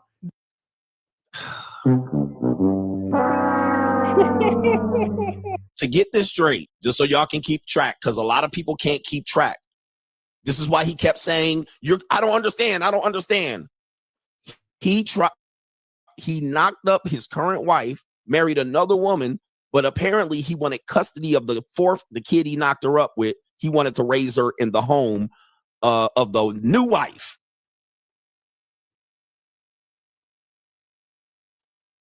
He wanted to raise her, so he wanted to take custody away from his current wife and keep her with the new wife.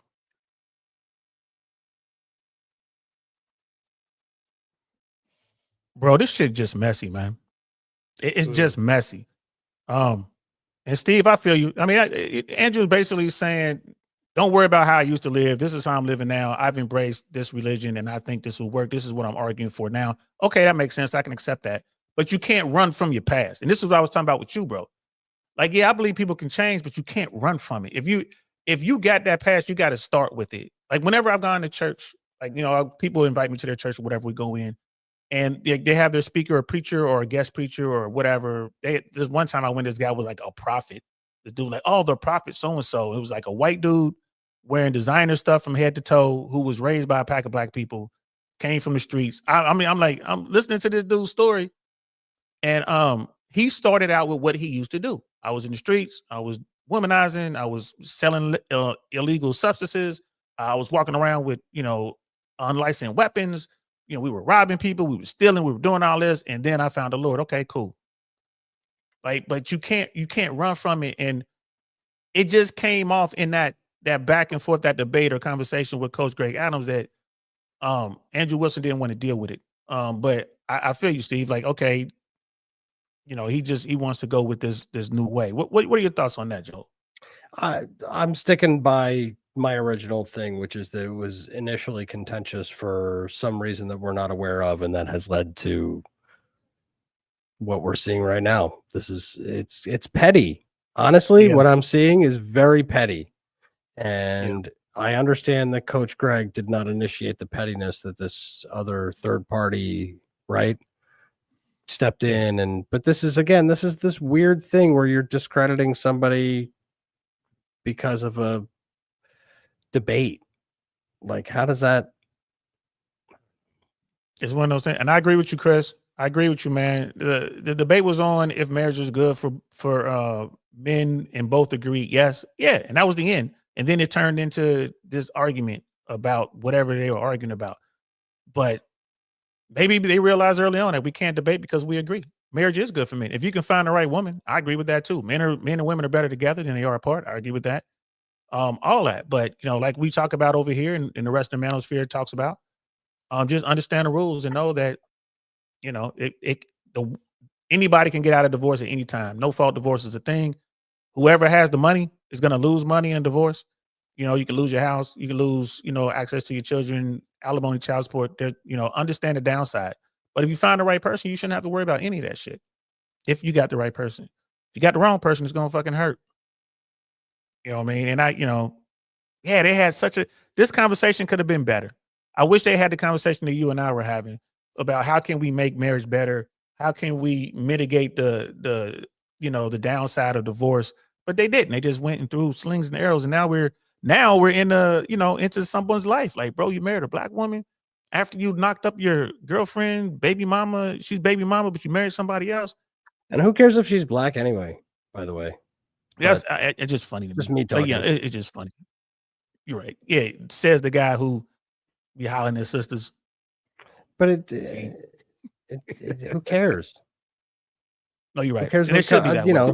Do I look like I was married to a Puerto Rican lady forever? Right? Is there any stereotype around that? She's Puerto Rican. Oh, right. No. I mean, no. I guess I got them Jew-Rican kids. See, there you go. Don't get me in trouble. I'm staying away from that. We talk about this in real life, but I don't want to talk about the Jew-Rican. Jew-Rican. Then you can't talk about my kids. I'm just saying, man. The screen gonna go black. They're looking for any screen, any reason to shut us down, bro. Let's keep going.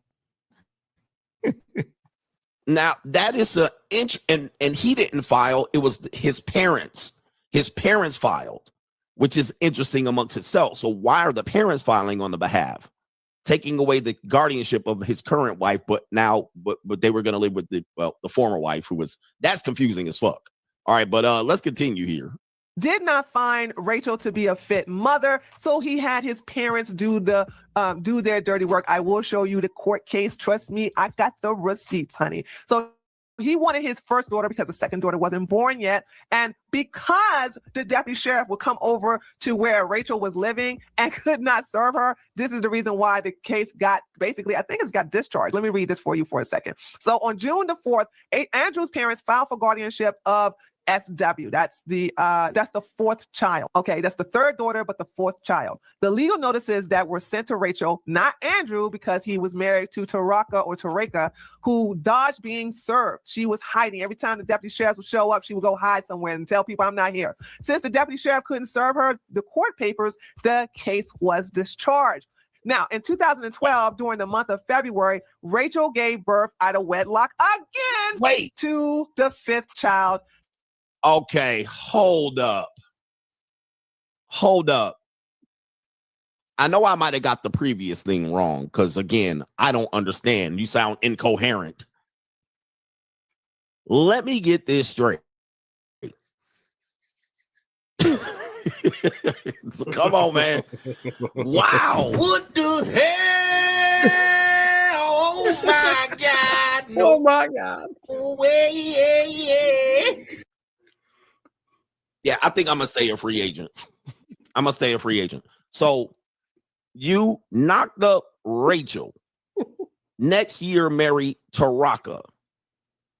Then, while still married to Tareka, you knocked up Rachel. Is this your game? Huh? This shit is messy, man. It's kind of a pimp. This shit is messy. I hear you laughing, man. I think you might have something to say. Bro. You think so? No, that's my favorite. It's my favorite sound effect. Oh my God.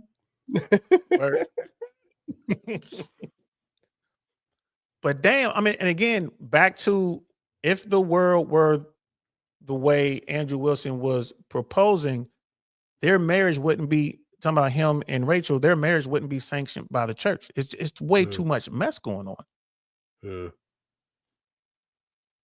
Right? It's just true. The church would, I mean, the shame would come in and all that. Like the church. today's church doesn't do any of that against his argument. So I mean, that's that invalidates his argument right there. But for sure, that's a function of the church. Can't change the church. They need people in, and they're welcoming everyone right now. They're like, holy shit, you want to come in? Come on in. Yeah, it goes against what's in the Bible. Like when you start to change the scriptures to fit your narrative and to fit your congregation, you got problems because people don't want to hear, women are supposed to, obey their husbands. They're supposed to, love their husbands like you love God or something like that. Like, and it's like the Bible was clear. The path of God and family goes through your husband. A lot of women don't like that. That submit thing. They really hate that. And Steve, I'm with you on that, man. Steve 1 through 9, man. I'm with you on that, bro. It is about Steve 1 through 9. I like that. I'm with you on that, bro. It is at some point it's about market share, and no one wants to wake up and see half of their business gone, over something. And CGA is just saying, hey man, he's trying to get them views back. That's business. I get that. So yeah, he wants to keep his audience. Well, but the other angle is it's good for both of them. It's good for both of them to. That's okay. It's good for both of them to argue. So, right? Just to be any publicity is good publicity, as they say. Facts. And this is a healthy conversation. It's like, hey man, I'm not saying that the religious thing is wrong. I'm simply saying, there's not an end around of the laws. So you still need to be aware of what's going on out here. You still need to be red-pilled to the American family law system, because the church ain't gonna save you. And who's going to enforce that? I'm not even sure is Andrew Wilson's argument that the federal government shouldn't empower the church to make those decisions, and then the federal government is going to back up the church? Because that's the only way you're going to make it happen. Basically, what is he really saying? Well, the federal government is backstopping the church at this point, and they're taking a rip. Right? Yeah. Because when you get married religiously, you get married by the state. So it's like they're so intertwined at this point that because what you and I were suggesting was to decouple that, right? Yeah. And have the religious ceremony and also have a contract that's not a marriage contract. It's a relationship stipulation contract or something. Bro, I'm telling you, we're gonna write a contract or something. This is gonna be funny. Yeah. But I like it. I mean, that's what we were talking about. You want the 18-month? You want the 24-month? You know what I mean? You want the 60-month? Yeah, your down payment goes up. Yeah, you want the 10-year? And you're like, no, but I think should be the cap. You want to roll the dice on the 10-year? But it should be marital contracts that have a term, and that way we don't have to worry about the back end money. But at the same time, who wants to? The government doesn't want to destroy that $50 billion industry, which is the divorce, industry and family law. And Steve 1 through 9, man, I hear you, man. Like, did CG ever play out his complete history for comparison? I don't know. I mean, I know he talks about he talks about going through divorce and all that kind of stuff, being married, child support, and all that. But do I think he put it out in this type detail? I'm gonna say no. Well, Steve, I also don't think he ordered this report, right? Like this, Coach Greg did not order this report. This is some third party, like we're saying, like he's going over third party material. So he didn't go try and dig all this shit up. That's my defense of Coach Greg. I mean, that's right. Yeah, he just found it. In fact, someone sent it to him. He didn't find it. That's what I'm saying. Yeah, someone sent it to him. So yeah, you have that, and and Andrew's talking about get the state completely out of marriage, but he wants to replace the state with the church. That's just not going to happen. I think if you have the contracts, I think that's a reasonable solution. But wouldn't it be nice if you can get the state out of marriage? And I think the state has no place in it. It should be a separation of church and state, but they fudge it when it comes to marriage and taking people's shit and giving it to somebody else. That's what to themselves. Yeah, and like I said, I don't know if you heard this earlier, but if you look into it, that Title 4D. Every dollar that the court orders in child support, they get 66 cents as a kickback from the government. So they have every incentive in the world to order as much child support as possible because they're gonna get more money for that. And, you know, yeah, it would be nice to get the state out of, you know, religion. But then people say, well, you can't do that because people will break up or men will leave and then the women will be stuck with the children or whatever their arguments are. And they're valid arguments. So I think the state is always going to be involved in some form. And it's absolutely more, you know, here's my thing is I agree with kicking. I think most men, damn near every man is going to agree with getting the state out of marriage. But I do not agree with replacing it with the church. You know what I mean? But I think to each his own. I think people should be able to choose. I wouldn't want the state involved in my marriage, and I really wouldn't want the church involved with my marriage, unless I'm a religious person. But for those people who aren't religious, you know, having to say, all right, I'm an atheist, but in order to get married, I got to find some religion so I can marry this woman. You know, I don't agree with that. Or that that's going to make it better. It's not going to make it better, in my opinion. But let's keep going. Let's keep going.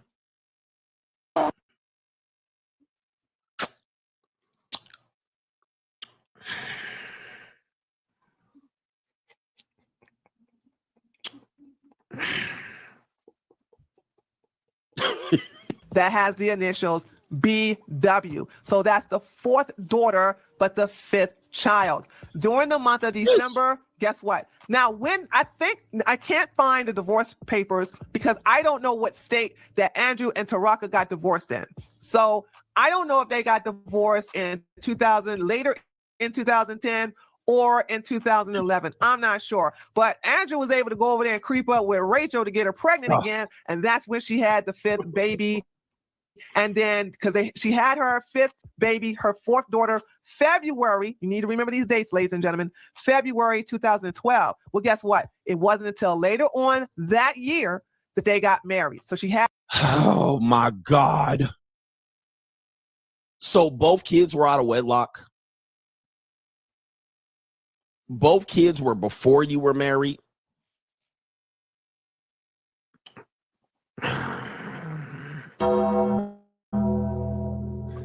But it's like you said, Joe. Both kids were out of wedlock, but we've changed. We figured it out. We found the church. We found God, and everything is good. And I want everyone to do what I'm doing. Is that the argument? It's the only argument I got. I mean, it's an acceptable argument, and it seems to be what I don't know. I got no dog in this race. Right. So we're gonna keep going, bro. Like I said, it gets a little grimier, man. We're gonna go a little bit more, and when we get to it's one certain part when we get to that, we'll end on that. You know that it gets grimier. Yeah. Coño, mijo. Yeah.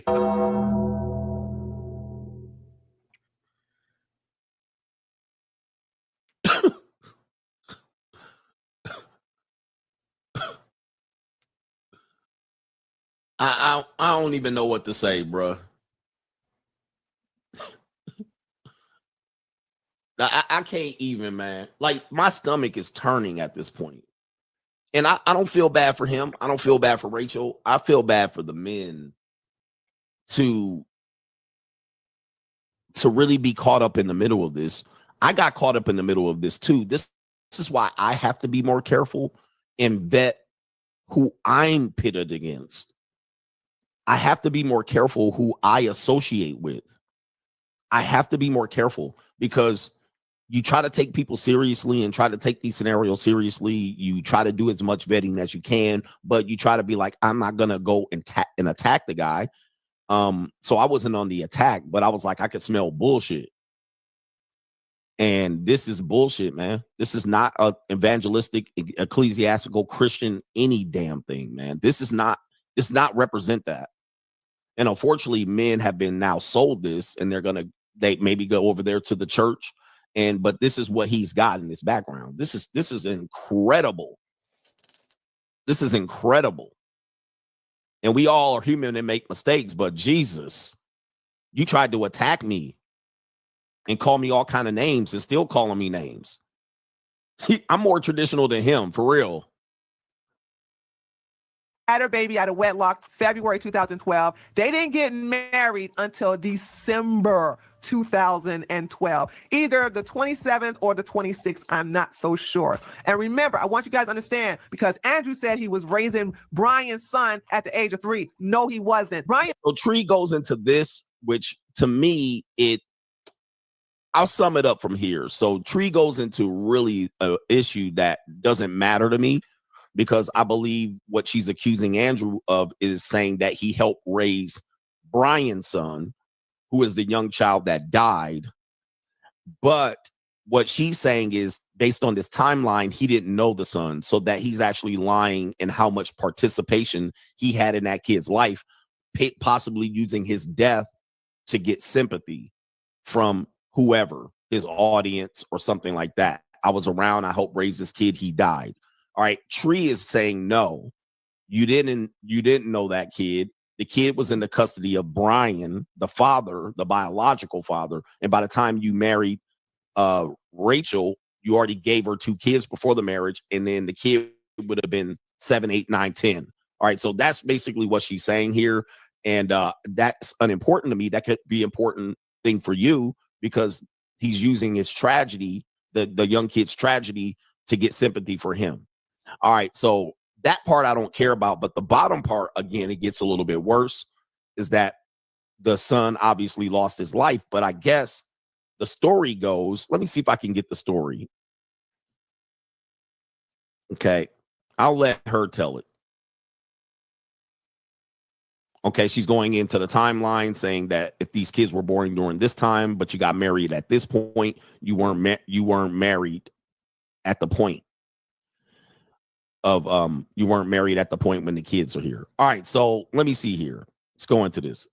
The fact is that Andrew is falsely claiming some other man's child as his. He had no part in raising JJ, not at all. And by the way, let me remind you that Brian's son was 5 years old in 2011 when he was trying to get sole custody of him. Okay, here is the document where Brian was trying to get his son. So the little boy wasn't even in Andrew's life. He didn't even know him. They didn't even know each other. Okay, so that's what I'm saying. It's like this whole thing about Andrew played a part in raising JJ is totally false. And these wedding pictures that they show, like, this is Rachel giving wedding pictures to Ralph as if this proves anything. Let me tell you something. As you can see through the timeline, Rachel and Andrew got married in 2012 during the month of December. You see these pictures right here that basically we censored? Guess what? JJ was 7 years old. Brian's son was 7 years. All right, so I guess they're trying to call him out for this. This is unimportant to me, but apparently what happens then is, so I guess Andrew's saying he raised the kid from 3. They're saying, no, they met at 7. Okay, whatever. Old, not 3. Okay. I think the way my mind works when I hear that, maybe Andrew was saying he's been involved in that child's life since he was 3. Because remember, he was going back and forth. He was circling the box. So he had his wife. He was, the one chick he was married to, but he'd already gotten Rachel pregnant, and he's already in her life. So maybe he's saying he never stopped messing with her. I don't know. I mean, it's possible both can be kind of true at the same time. But Joe, like I said in your face, you're like, bro, this shit is messy. It is. This is really messy. It doesn't help having to listen to a woman gossip about it on top of it. Yeah, we're listening to women do women things. Like, all right, next time you listen, when you hit play again, I want you to close your eyes and I want you to hear Wendy Williams. Bro, and this woman looks kind of like Wendy Williams. This Tree chick, older, black woman, bro, you could tell she's been rolled rough, put away wet, bro. You know what I mean? But let's keep going. And this is the reason why I said that Rachel is a bad mother. Check out this paragraph that I got from an article that was talking about the accident. He said the 2 boys who were neighbors in Ravenna played together quite a bit. However, Jeff had been grounded from playing with the older boy for a while because of some issues Ingram had. Now, by the way, let me tell you who Ingram is. Ingram is the older 14-year-old boy. He has been picked up off and on by the police. He's a menace to the neighborhood. Other parents refuse to have their children play with him because he's always getting in trouble. The police are always getting involved. They're always picking him up and releasing him to the parents. So therefore, he's a bad influence on other kids. And Rachel knew this and therefore told her son, you can't play with him anymore. Listen to the rest of the sentence. But they recently started to play again. Look at that. But they recently started playing again. Why would Rachel go back on what she knew what was right for her son? She knew that Ingram, the 14-year-old juvenile delinquent, was a bad influence. He was not in the best interest of her son. I guess she doesn't have any motherly instincts and therefore allowed her son, her only son, to play with a juvenile delinquent. Because here you have this last sentence, says right here, actually, the night of the accident was the first night. So she told her son, you can't play with Ingram. And that was going on for several months. And all of a sudden, she changed her mind. And the day that she changed her mind, Ingram stole the keys out of the garage and took the car and drove on icy roads. And that's when they slammed into a tree. And unfortunately, JJ lost his life. Bro, that's the sad part. Like I said, that's the messiest part of all. It's really hard to be holier than now when you have a history when you lost your child. Now, I don't want to get into the details on that because when I was a kid, now that I know what a good kid is, bro, I was not a good kid. I was a horrible child, especially my teenage years. And it didn't hit me until recently when I was talking to my cousin about the shit we were doing. And just to give you an idea, at one point, there was a time, I think we were 12. All of my cousins together, we were between like 12 and 14, I think, where we had a police task force looking for us. Just to give you an idea, right? And we had a police task What a force task. looking for us. Yeah, what a task. So I was a horrible kid. It sounds like her son was playing with a bad kid. And the way the story goes, I guess the kid got some keys and went joyriding in a vehicle. Her son was in the car. He crashed the car. Her son didn't survive the accident. And it's definitely better to have mom and dad in the house. But in today's world, mom and dad are working anyway. This sort of shit can happen when kids are on their own. That's unfortunate and sad. But unfortunately, it is a reflection of you as an individual. If you're walking around and saying, hey, I lost my child this way, people gonna look at you. You know what I mean? And it's like you definitely need religion because you're going to need God's help to deal with that. But going back to the church would have held her responsible for that. You know what I mean? That's my whole point. Like, and Brother Steve 1 through 9, my thing is, if you want to do the church thing, that's fine. But I don't think that that's the answer for the masses. And I think that's the argument that Andrew Wilson is making. He's making an argument that's the answer. Or he might be making an argument that, well, the church route was better than what we have now. It's maybe somewhere in there, but I'm not with the church thing. What's your take, JB? I don't know. I can't pass judgment on any of these people for their situations. It's something that if I personally had to deal with, I'd have very different feelings about, but I don't have to deal with that.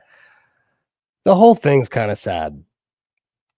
The fact that a terse debate turns into some third party Wendy Williams clone digging up every small thing on you. I mean, like you're saying, who didn't you say, like, what is Coach Greg Adams clean? Right? Like, He'll tell you. He says he's not. I went through a divorce. I've got public records and shit. Like, there's definitely things out, like, this just happens. It's called being an adult. I don't know. Again, Andrew's guilty of being a simp, and his wife is guilty of being indecisive with men up to this point. It's 304. It's 304 vibes coming off of her, bro. It is what it is. She freaky tales. It is what it is. I'm not saying it is a bad thing, but where was the latest count? 5 children by 3 different dudes. That's chicken head first class, bro. That's 304 shit. Chicken head first class, he says. Chicken Oh head first shit, class, you're man. right. I can't argue with that. That's straight can't out the argue with hood, bro.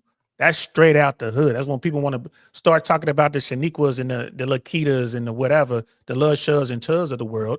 Like, bro, you got to make her one. You know, what was it? Rachel should be Lil Rachel with, you know, with all this type shit. She's La Quinta.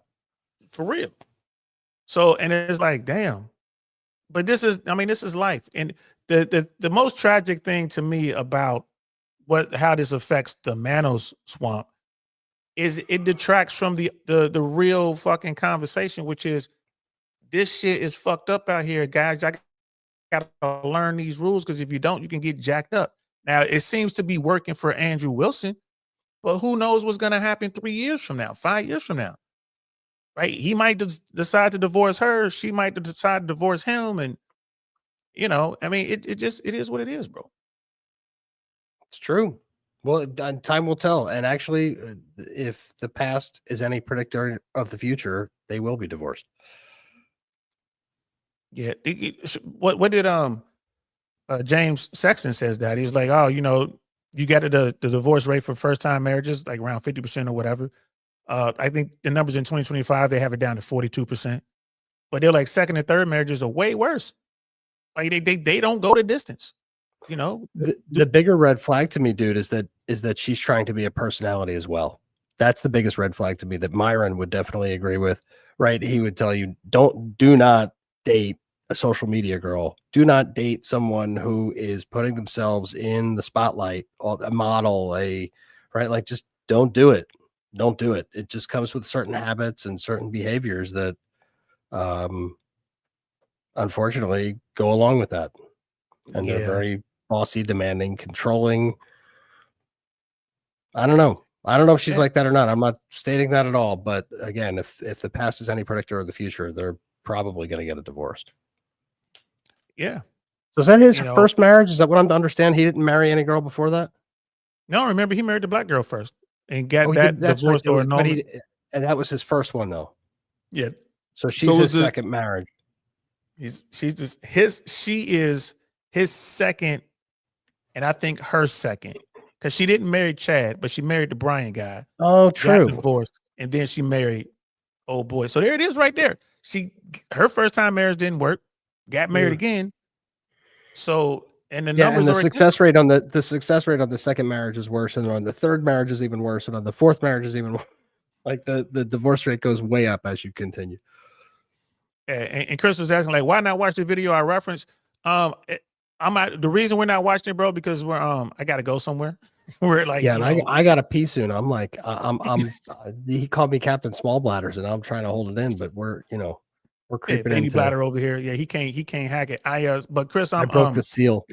Yeah, he broke the seal as a wrap. We'll do a second show and we'll look at that whatever podcast where he was talking about. I'll find it, fam. And hey, if you're on Instagram, do me a favor, man. If you have it, shoot that link to me on Instagram. I really want to know podcast, all one word. Shoot me that link.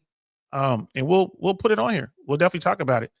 But again, I just want to stress, we're not pointing the fingers over here. We're just showing you how the manosphere is losing momentum from scraps like this. And then people start hollering at Myron and Fresh, and you got Angry Man. All of the big podcasts everyone's talking about this, and people are naturally choosing sides.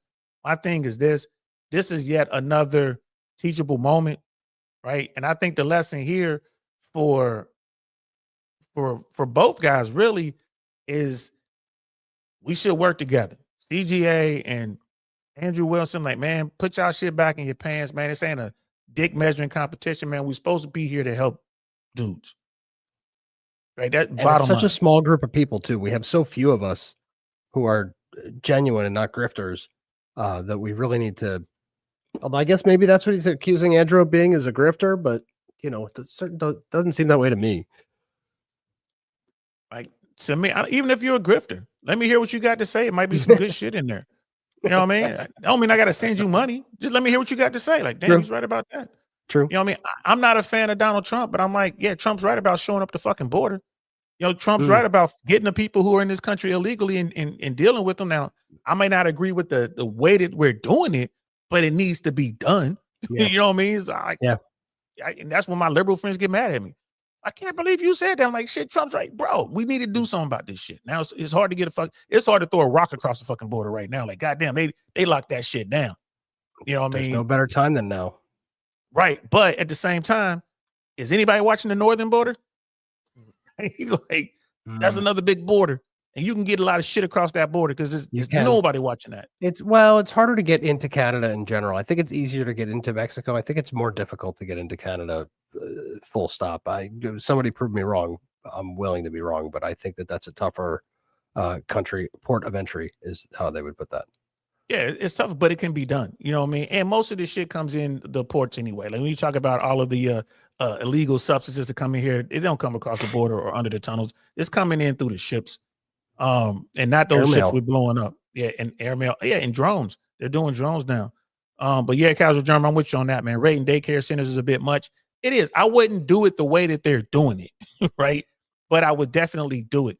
If you want to get people who are undocumented, man, go into any court proceeding. We know where they are. You can find them. You know what I mean? When you come across them, just, hey, we got you. Here's your notice to appear. You don't appear, we got a bench warrant. We're gonna see you again. You can't stay in the house. We're gonna see you again. And when we see you, we take you into custody. Simple as that. You know what I mean? But what they're doing, a bit too much. Yeah, you're right, bro. like you guys are talking, taking the word of a third party, commenting on a third party. We are, man, but like I said, you can see like the court order stuff. And like my thing is I'm just looking at having children out of wedlock and then the marriage stuff. I'm looking at that. I don't think there's a lot of, debate over whether that, you can't debate the court orders. You can't debate the orders that you file and all that kind of shit. And it's dirty work, fam. It's dirty work. But again, we just want to show that. Are we fifth party then, or are we sixth party? Which party does that make us? We up in there somewhere. You know what I'm saying? We went through third party commenting on a third party video with a third party commenter. We're deep into the parties. You know what I mean?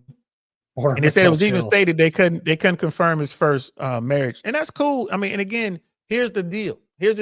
Let's say that he wasn't legally married to the first girl. Let's say that never happened, and this is his first time marriage to Rachel, but this is her second marriage. She already has kids out of wedlock, and the church wouldn't sanction that union, right? The church wouldn't sanction that union, and maybe that's to his point. He's like, hey, if the church was the way I'm saying it should be, the church wouldn't allow me to marry her. But that wouldn't have stopped you. You know what I mean? Just simply because you're not sanctioned by the church doesn't mean you ain't gonna do it. You're just gonna get married anyway. Go to the courthouse. Go to the courthouse. Go to Vegas. Yeah. So, don't have Instagram. I'm on WhatsApp. DL Saint. You can Telegram. I'm on Telegram. DL Saint on Telegram. You can hit me up there. But yeah, man, because I'm gonna have to find that clip. And if you can send me that clip, we'll do a show about it. We'll watch that show. We'll do a follow-up. But again, this isn't about who's right, who's wrong, who's evil, who's not. This is just a lot's being missed here. I would say, I guess we got to say this. I would say that their debate, the actual debate part, they agreed on everything. So at the very beginning, they agreed that there's a problem with marriage and the problem is divorce, and we need to do something about divorce. But then the rest of that was just wherever the fuck it was. So there's no winner or loser here. They're both putting out the message that guys need to be smart and figure out, it's kind of like grabbing the tiger by his tail. All right, I got the tail, but you better have a plan for his teeth. You know what I mean? So it's like you got married, you grabbed the tail, but divorce, that's the teeth. So have a plan for that. What's your take, bro? Amen. That's what I was telling my brother is, he's confident that he's going to be able to get this divorce done quickly. And I was just expressing that that's probably not the truth. And you should probably prepare yourself for that not to be the truth. And and I've been there. I was the same thing. I was like, no, this is good. Come on. She's mad, but like, we were fine. It wasn't like the most contentious thing ever. Like, of course we can. Nope. 4 years later, I got that shit done. And it's going to take him a hot minute too. It's the way of the world. It's the way of the world. And Steve 1 through 9, man, I'm feeling you. Even Andrew Wilson, he was like, yeah, you like that? Andrew Wilson love it, dude. Steve 1 through 9 is great. Andrew Wilson was like, damn, bro, if I had this information way back when, I would have moved differently. I say the same thing. If I had this information back in 87, I definitely would have moved a little differently. I totally would have. Yeah, so this manosphere stuff is good. Miss AKA lady was saying like, oh, the red pill is dying. No, it's not. You know what I mean? More and more people looking at the blue pill guys are looking at it. Akash Singh, when his situation is over with his wife, bro, you think he's gonna stay blue pill? Fuck no. He's gonna be red pill 100% or I black hope pill, like you so. said. I Or hope. black Well, that's my theory. You got to go through black pill to get red pilled. Yep. So I mean, it is good. Like if you subscribe to the message that the church is going to help you, man, then by all means, rock with the church. If you subscribe with the message that the free agent lifestyle is the life for you, fine, make that happen. Or if you're somewhere in between, all I'm saying is make sure you understand the rules of engagement all the way around. Have a plan. You're gonna grab that tiger by his tail. Have a plan for his teeth. You know what I mean? Because if you don't, you are gonna get mauled, right? And Akash, he knows he's about to get mauled. There's nothing that can be done about it. Next time we get together, though, me and J Big over here, bro, we gonna talk about our marital contract thing. We got to flesh that out. Yeah, it's a good show. We got to flesh that That's a out, good man. show. We're done. We're gonna do that, man. You got any final thoughts? I don't know. I mean, just stop it, guys. It's enough. It's enough. I mean, I don't know what your real beef is. There's some beef that's beyond anything that we've ever talked about here. And there's something else going on there, and I don't understand what it is. But guys, you just need to. Can we all just get along? Can we all just get along? It's such a small space. Hilarious. Let's just be united. My thing is fucking come to the dark side, y'all. Join me. Together, we can rule the galaxy as father and son. Come to the dark side. Join the Sith. When it comes to this thing, man, understand, man, what legal marriage in America is like right now, how the court system is working and all that. Pay attention. There are plenty of women out there, and their numbers are growing, that has tons of money. They're successful. They're making bread. Get your game together and start fucking with them. Right? Mess with a woman who's doing way better than you, right? Bring her into your life. And if you get married and all that and you get all simpy, it does not matter, because if y'all get married and then get divorced, bro, the court's going to be looking at her and not you. I know, but you still won't have picked correctly. So I don't know that. I understand why you're giving the advice, I guess. They're beautiful, wealthy women. Why wouldn't you want to fuck with them? And guys are 'Cause like, they're well, I'm not tall difficult. and I don't have money. All women are difficult. What the fuck you saying? They're more difficult. Ain't no such animals more difficult. They're all difficult. They're equally difficult. What are you talking about? More difficult? There's definitely a spectrum of difficulty, and I look for the lesser. Bro, it's like getting shot, bro. If I shoot you in your hand, I'm like, man, this shit sucks. Like, yeah, you shot me in my palm. I'm gonna shoot you in the finger. It's gonna equally suck. It's no more difficult, bro. It's gonna hurt. So No. Sometimes you're getting shot in the heart, though. Like sometimes it's fatal. Like, ain't that a song? you bring up a really good metaphor, because getting shot in the hand is very different from getting shot at the base of your spine.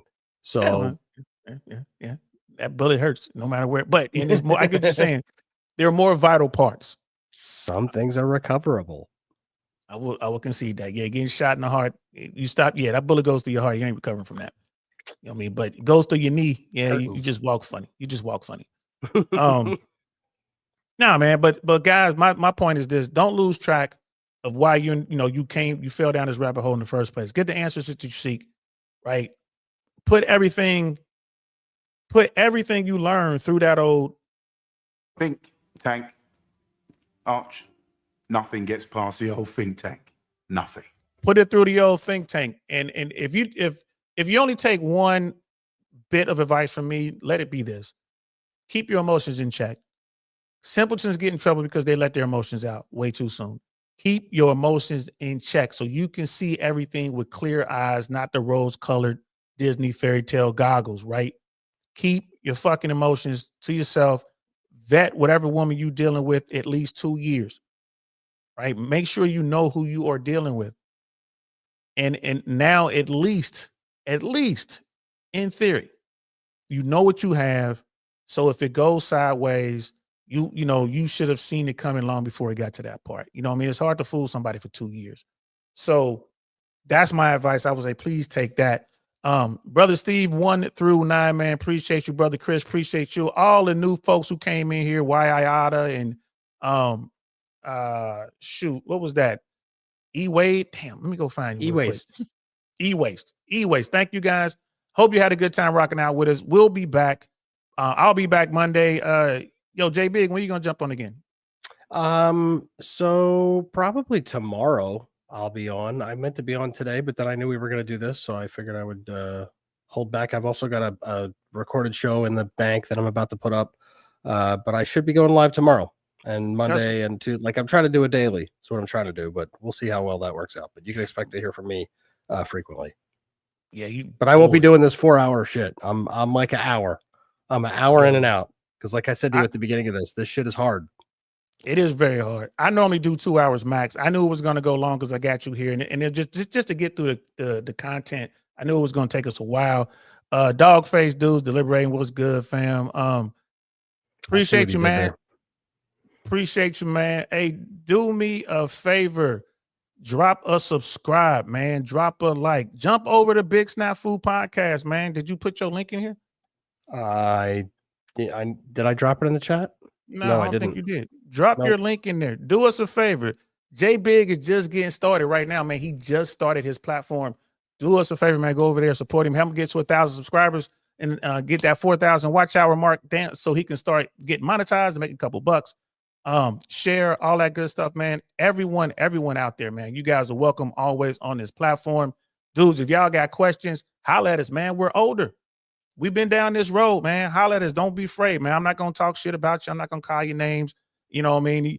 You might ask me a question. Yeah, some people say there's no such thing as a stupid question. Yes, there are plenty of stupid questions out there, but I will answer the stupid questions as well to the best of my ability, right? Holla at your boy. You know what I mean? That's what we're here for. And then, of course, I'm working on a series of ebooks. The first 2 are out. I will link in the description below. If you're watching this on Team Replay, check out the ebooks. Let me know what you think. There are going to be 15 of them. I've done 2. I'm not a writer. This is all new to me, guys. So if you notice anything, if you think I can make it better or whatever, please don't hesitate to tell me. You're a writer now. Yeah. And did you put it in there, man? I don't see your I just posted. It doesn't show? No, did you click enter so it can go? Yeah. On the Big Snafu Pod. I don't know if it's I commented earlier too. I thought I saw it. Maybe because I got a new account that it's not. Is it showing you as spam or something? Welcome to the chat. It's not showing me anything. Learn more. Oh. I'll find it and put it in here. Do a little heart. Got it. I'll put it in here too, just in case. Here it is. I'm linking the Big Snafu Podcast, guys. Make sure you do us a favor. Go over there, man. And it's at Big Snafu. At Big Snafu. There it is, right there. It's in the chat now. Thank you. Yeah. See, my link doesn't even show as blue either. I think it's because I'm new to YouTube. This whole account's new. So. Oh, okay. Well, there it is. So we appreciate you guys, man. Thanks for rocking out with us. Please come back. And if you see me out there in these YouTube trenches, man, don't be afraid to say what's up to me, man, because you'll see me on people's panels and doing different talks and saying what we say over here, bro. I am not anti-relationship, but I am not a fan of marriage. And I'll tell you that all day long. Men and women are better together than they are apart. Y'all need to get outside, touch grass, get off that fucking computer, go outside and get in these trenches. And if you need help with that, I'm in that business, y'all. I'm not a guy who does the Patreon and talk about it. If you really want to get outside, hit me up. I'll come to your city. You can come to my city. We can meet in a neutral city. I'll take you out and show you what the deal is. We'll talk about, how to move, how to talk, how to dress, how to smell, you know what I mean? All that good shit. So if you're interested, let me know, but I appreciate you coming through. I really do. Thanks for hanging out with us. I'm DL Saint. That's J Big. We are out of here, man. Love you guys. Peace.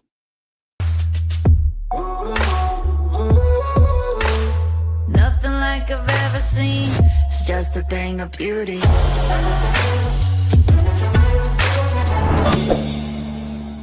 Darn, that's The end.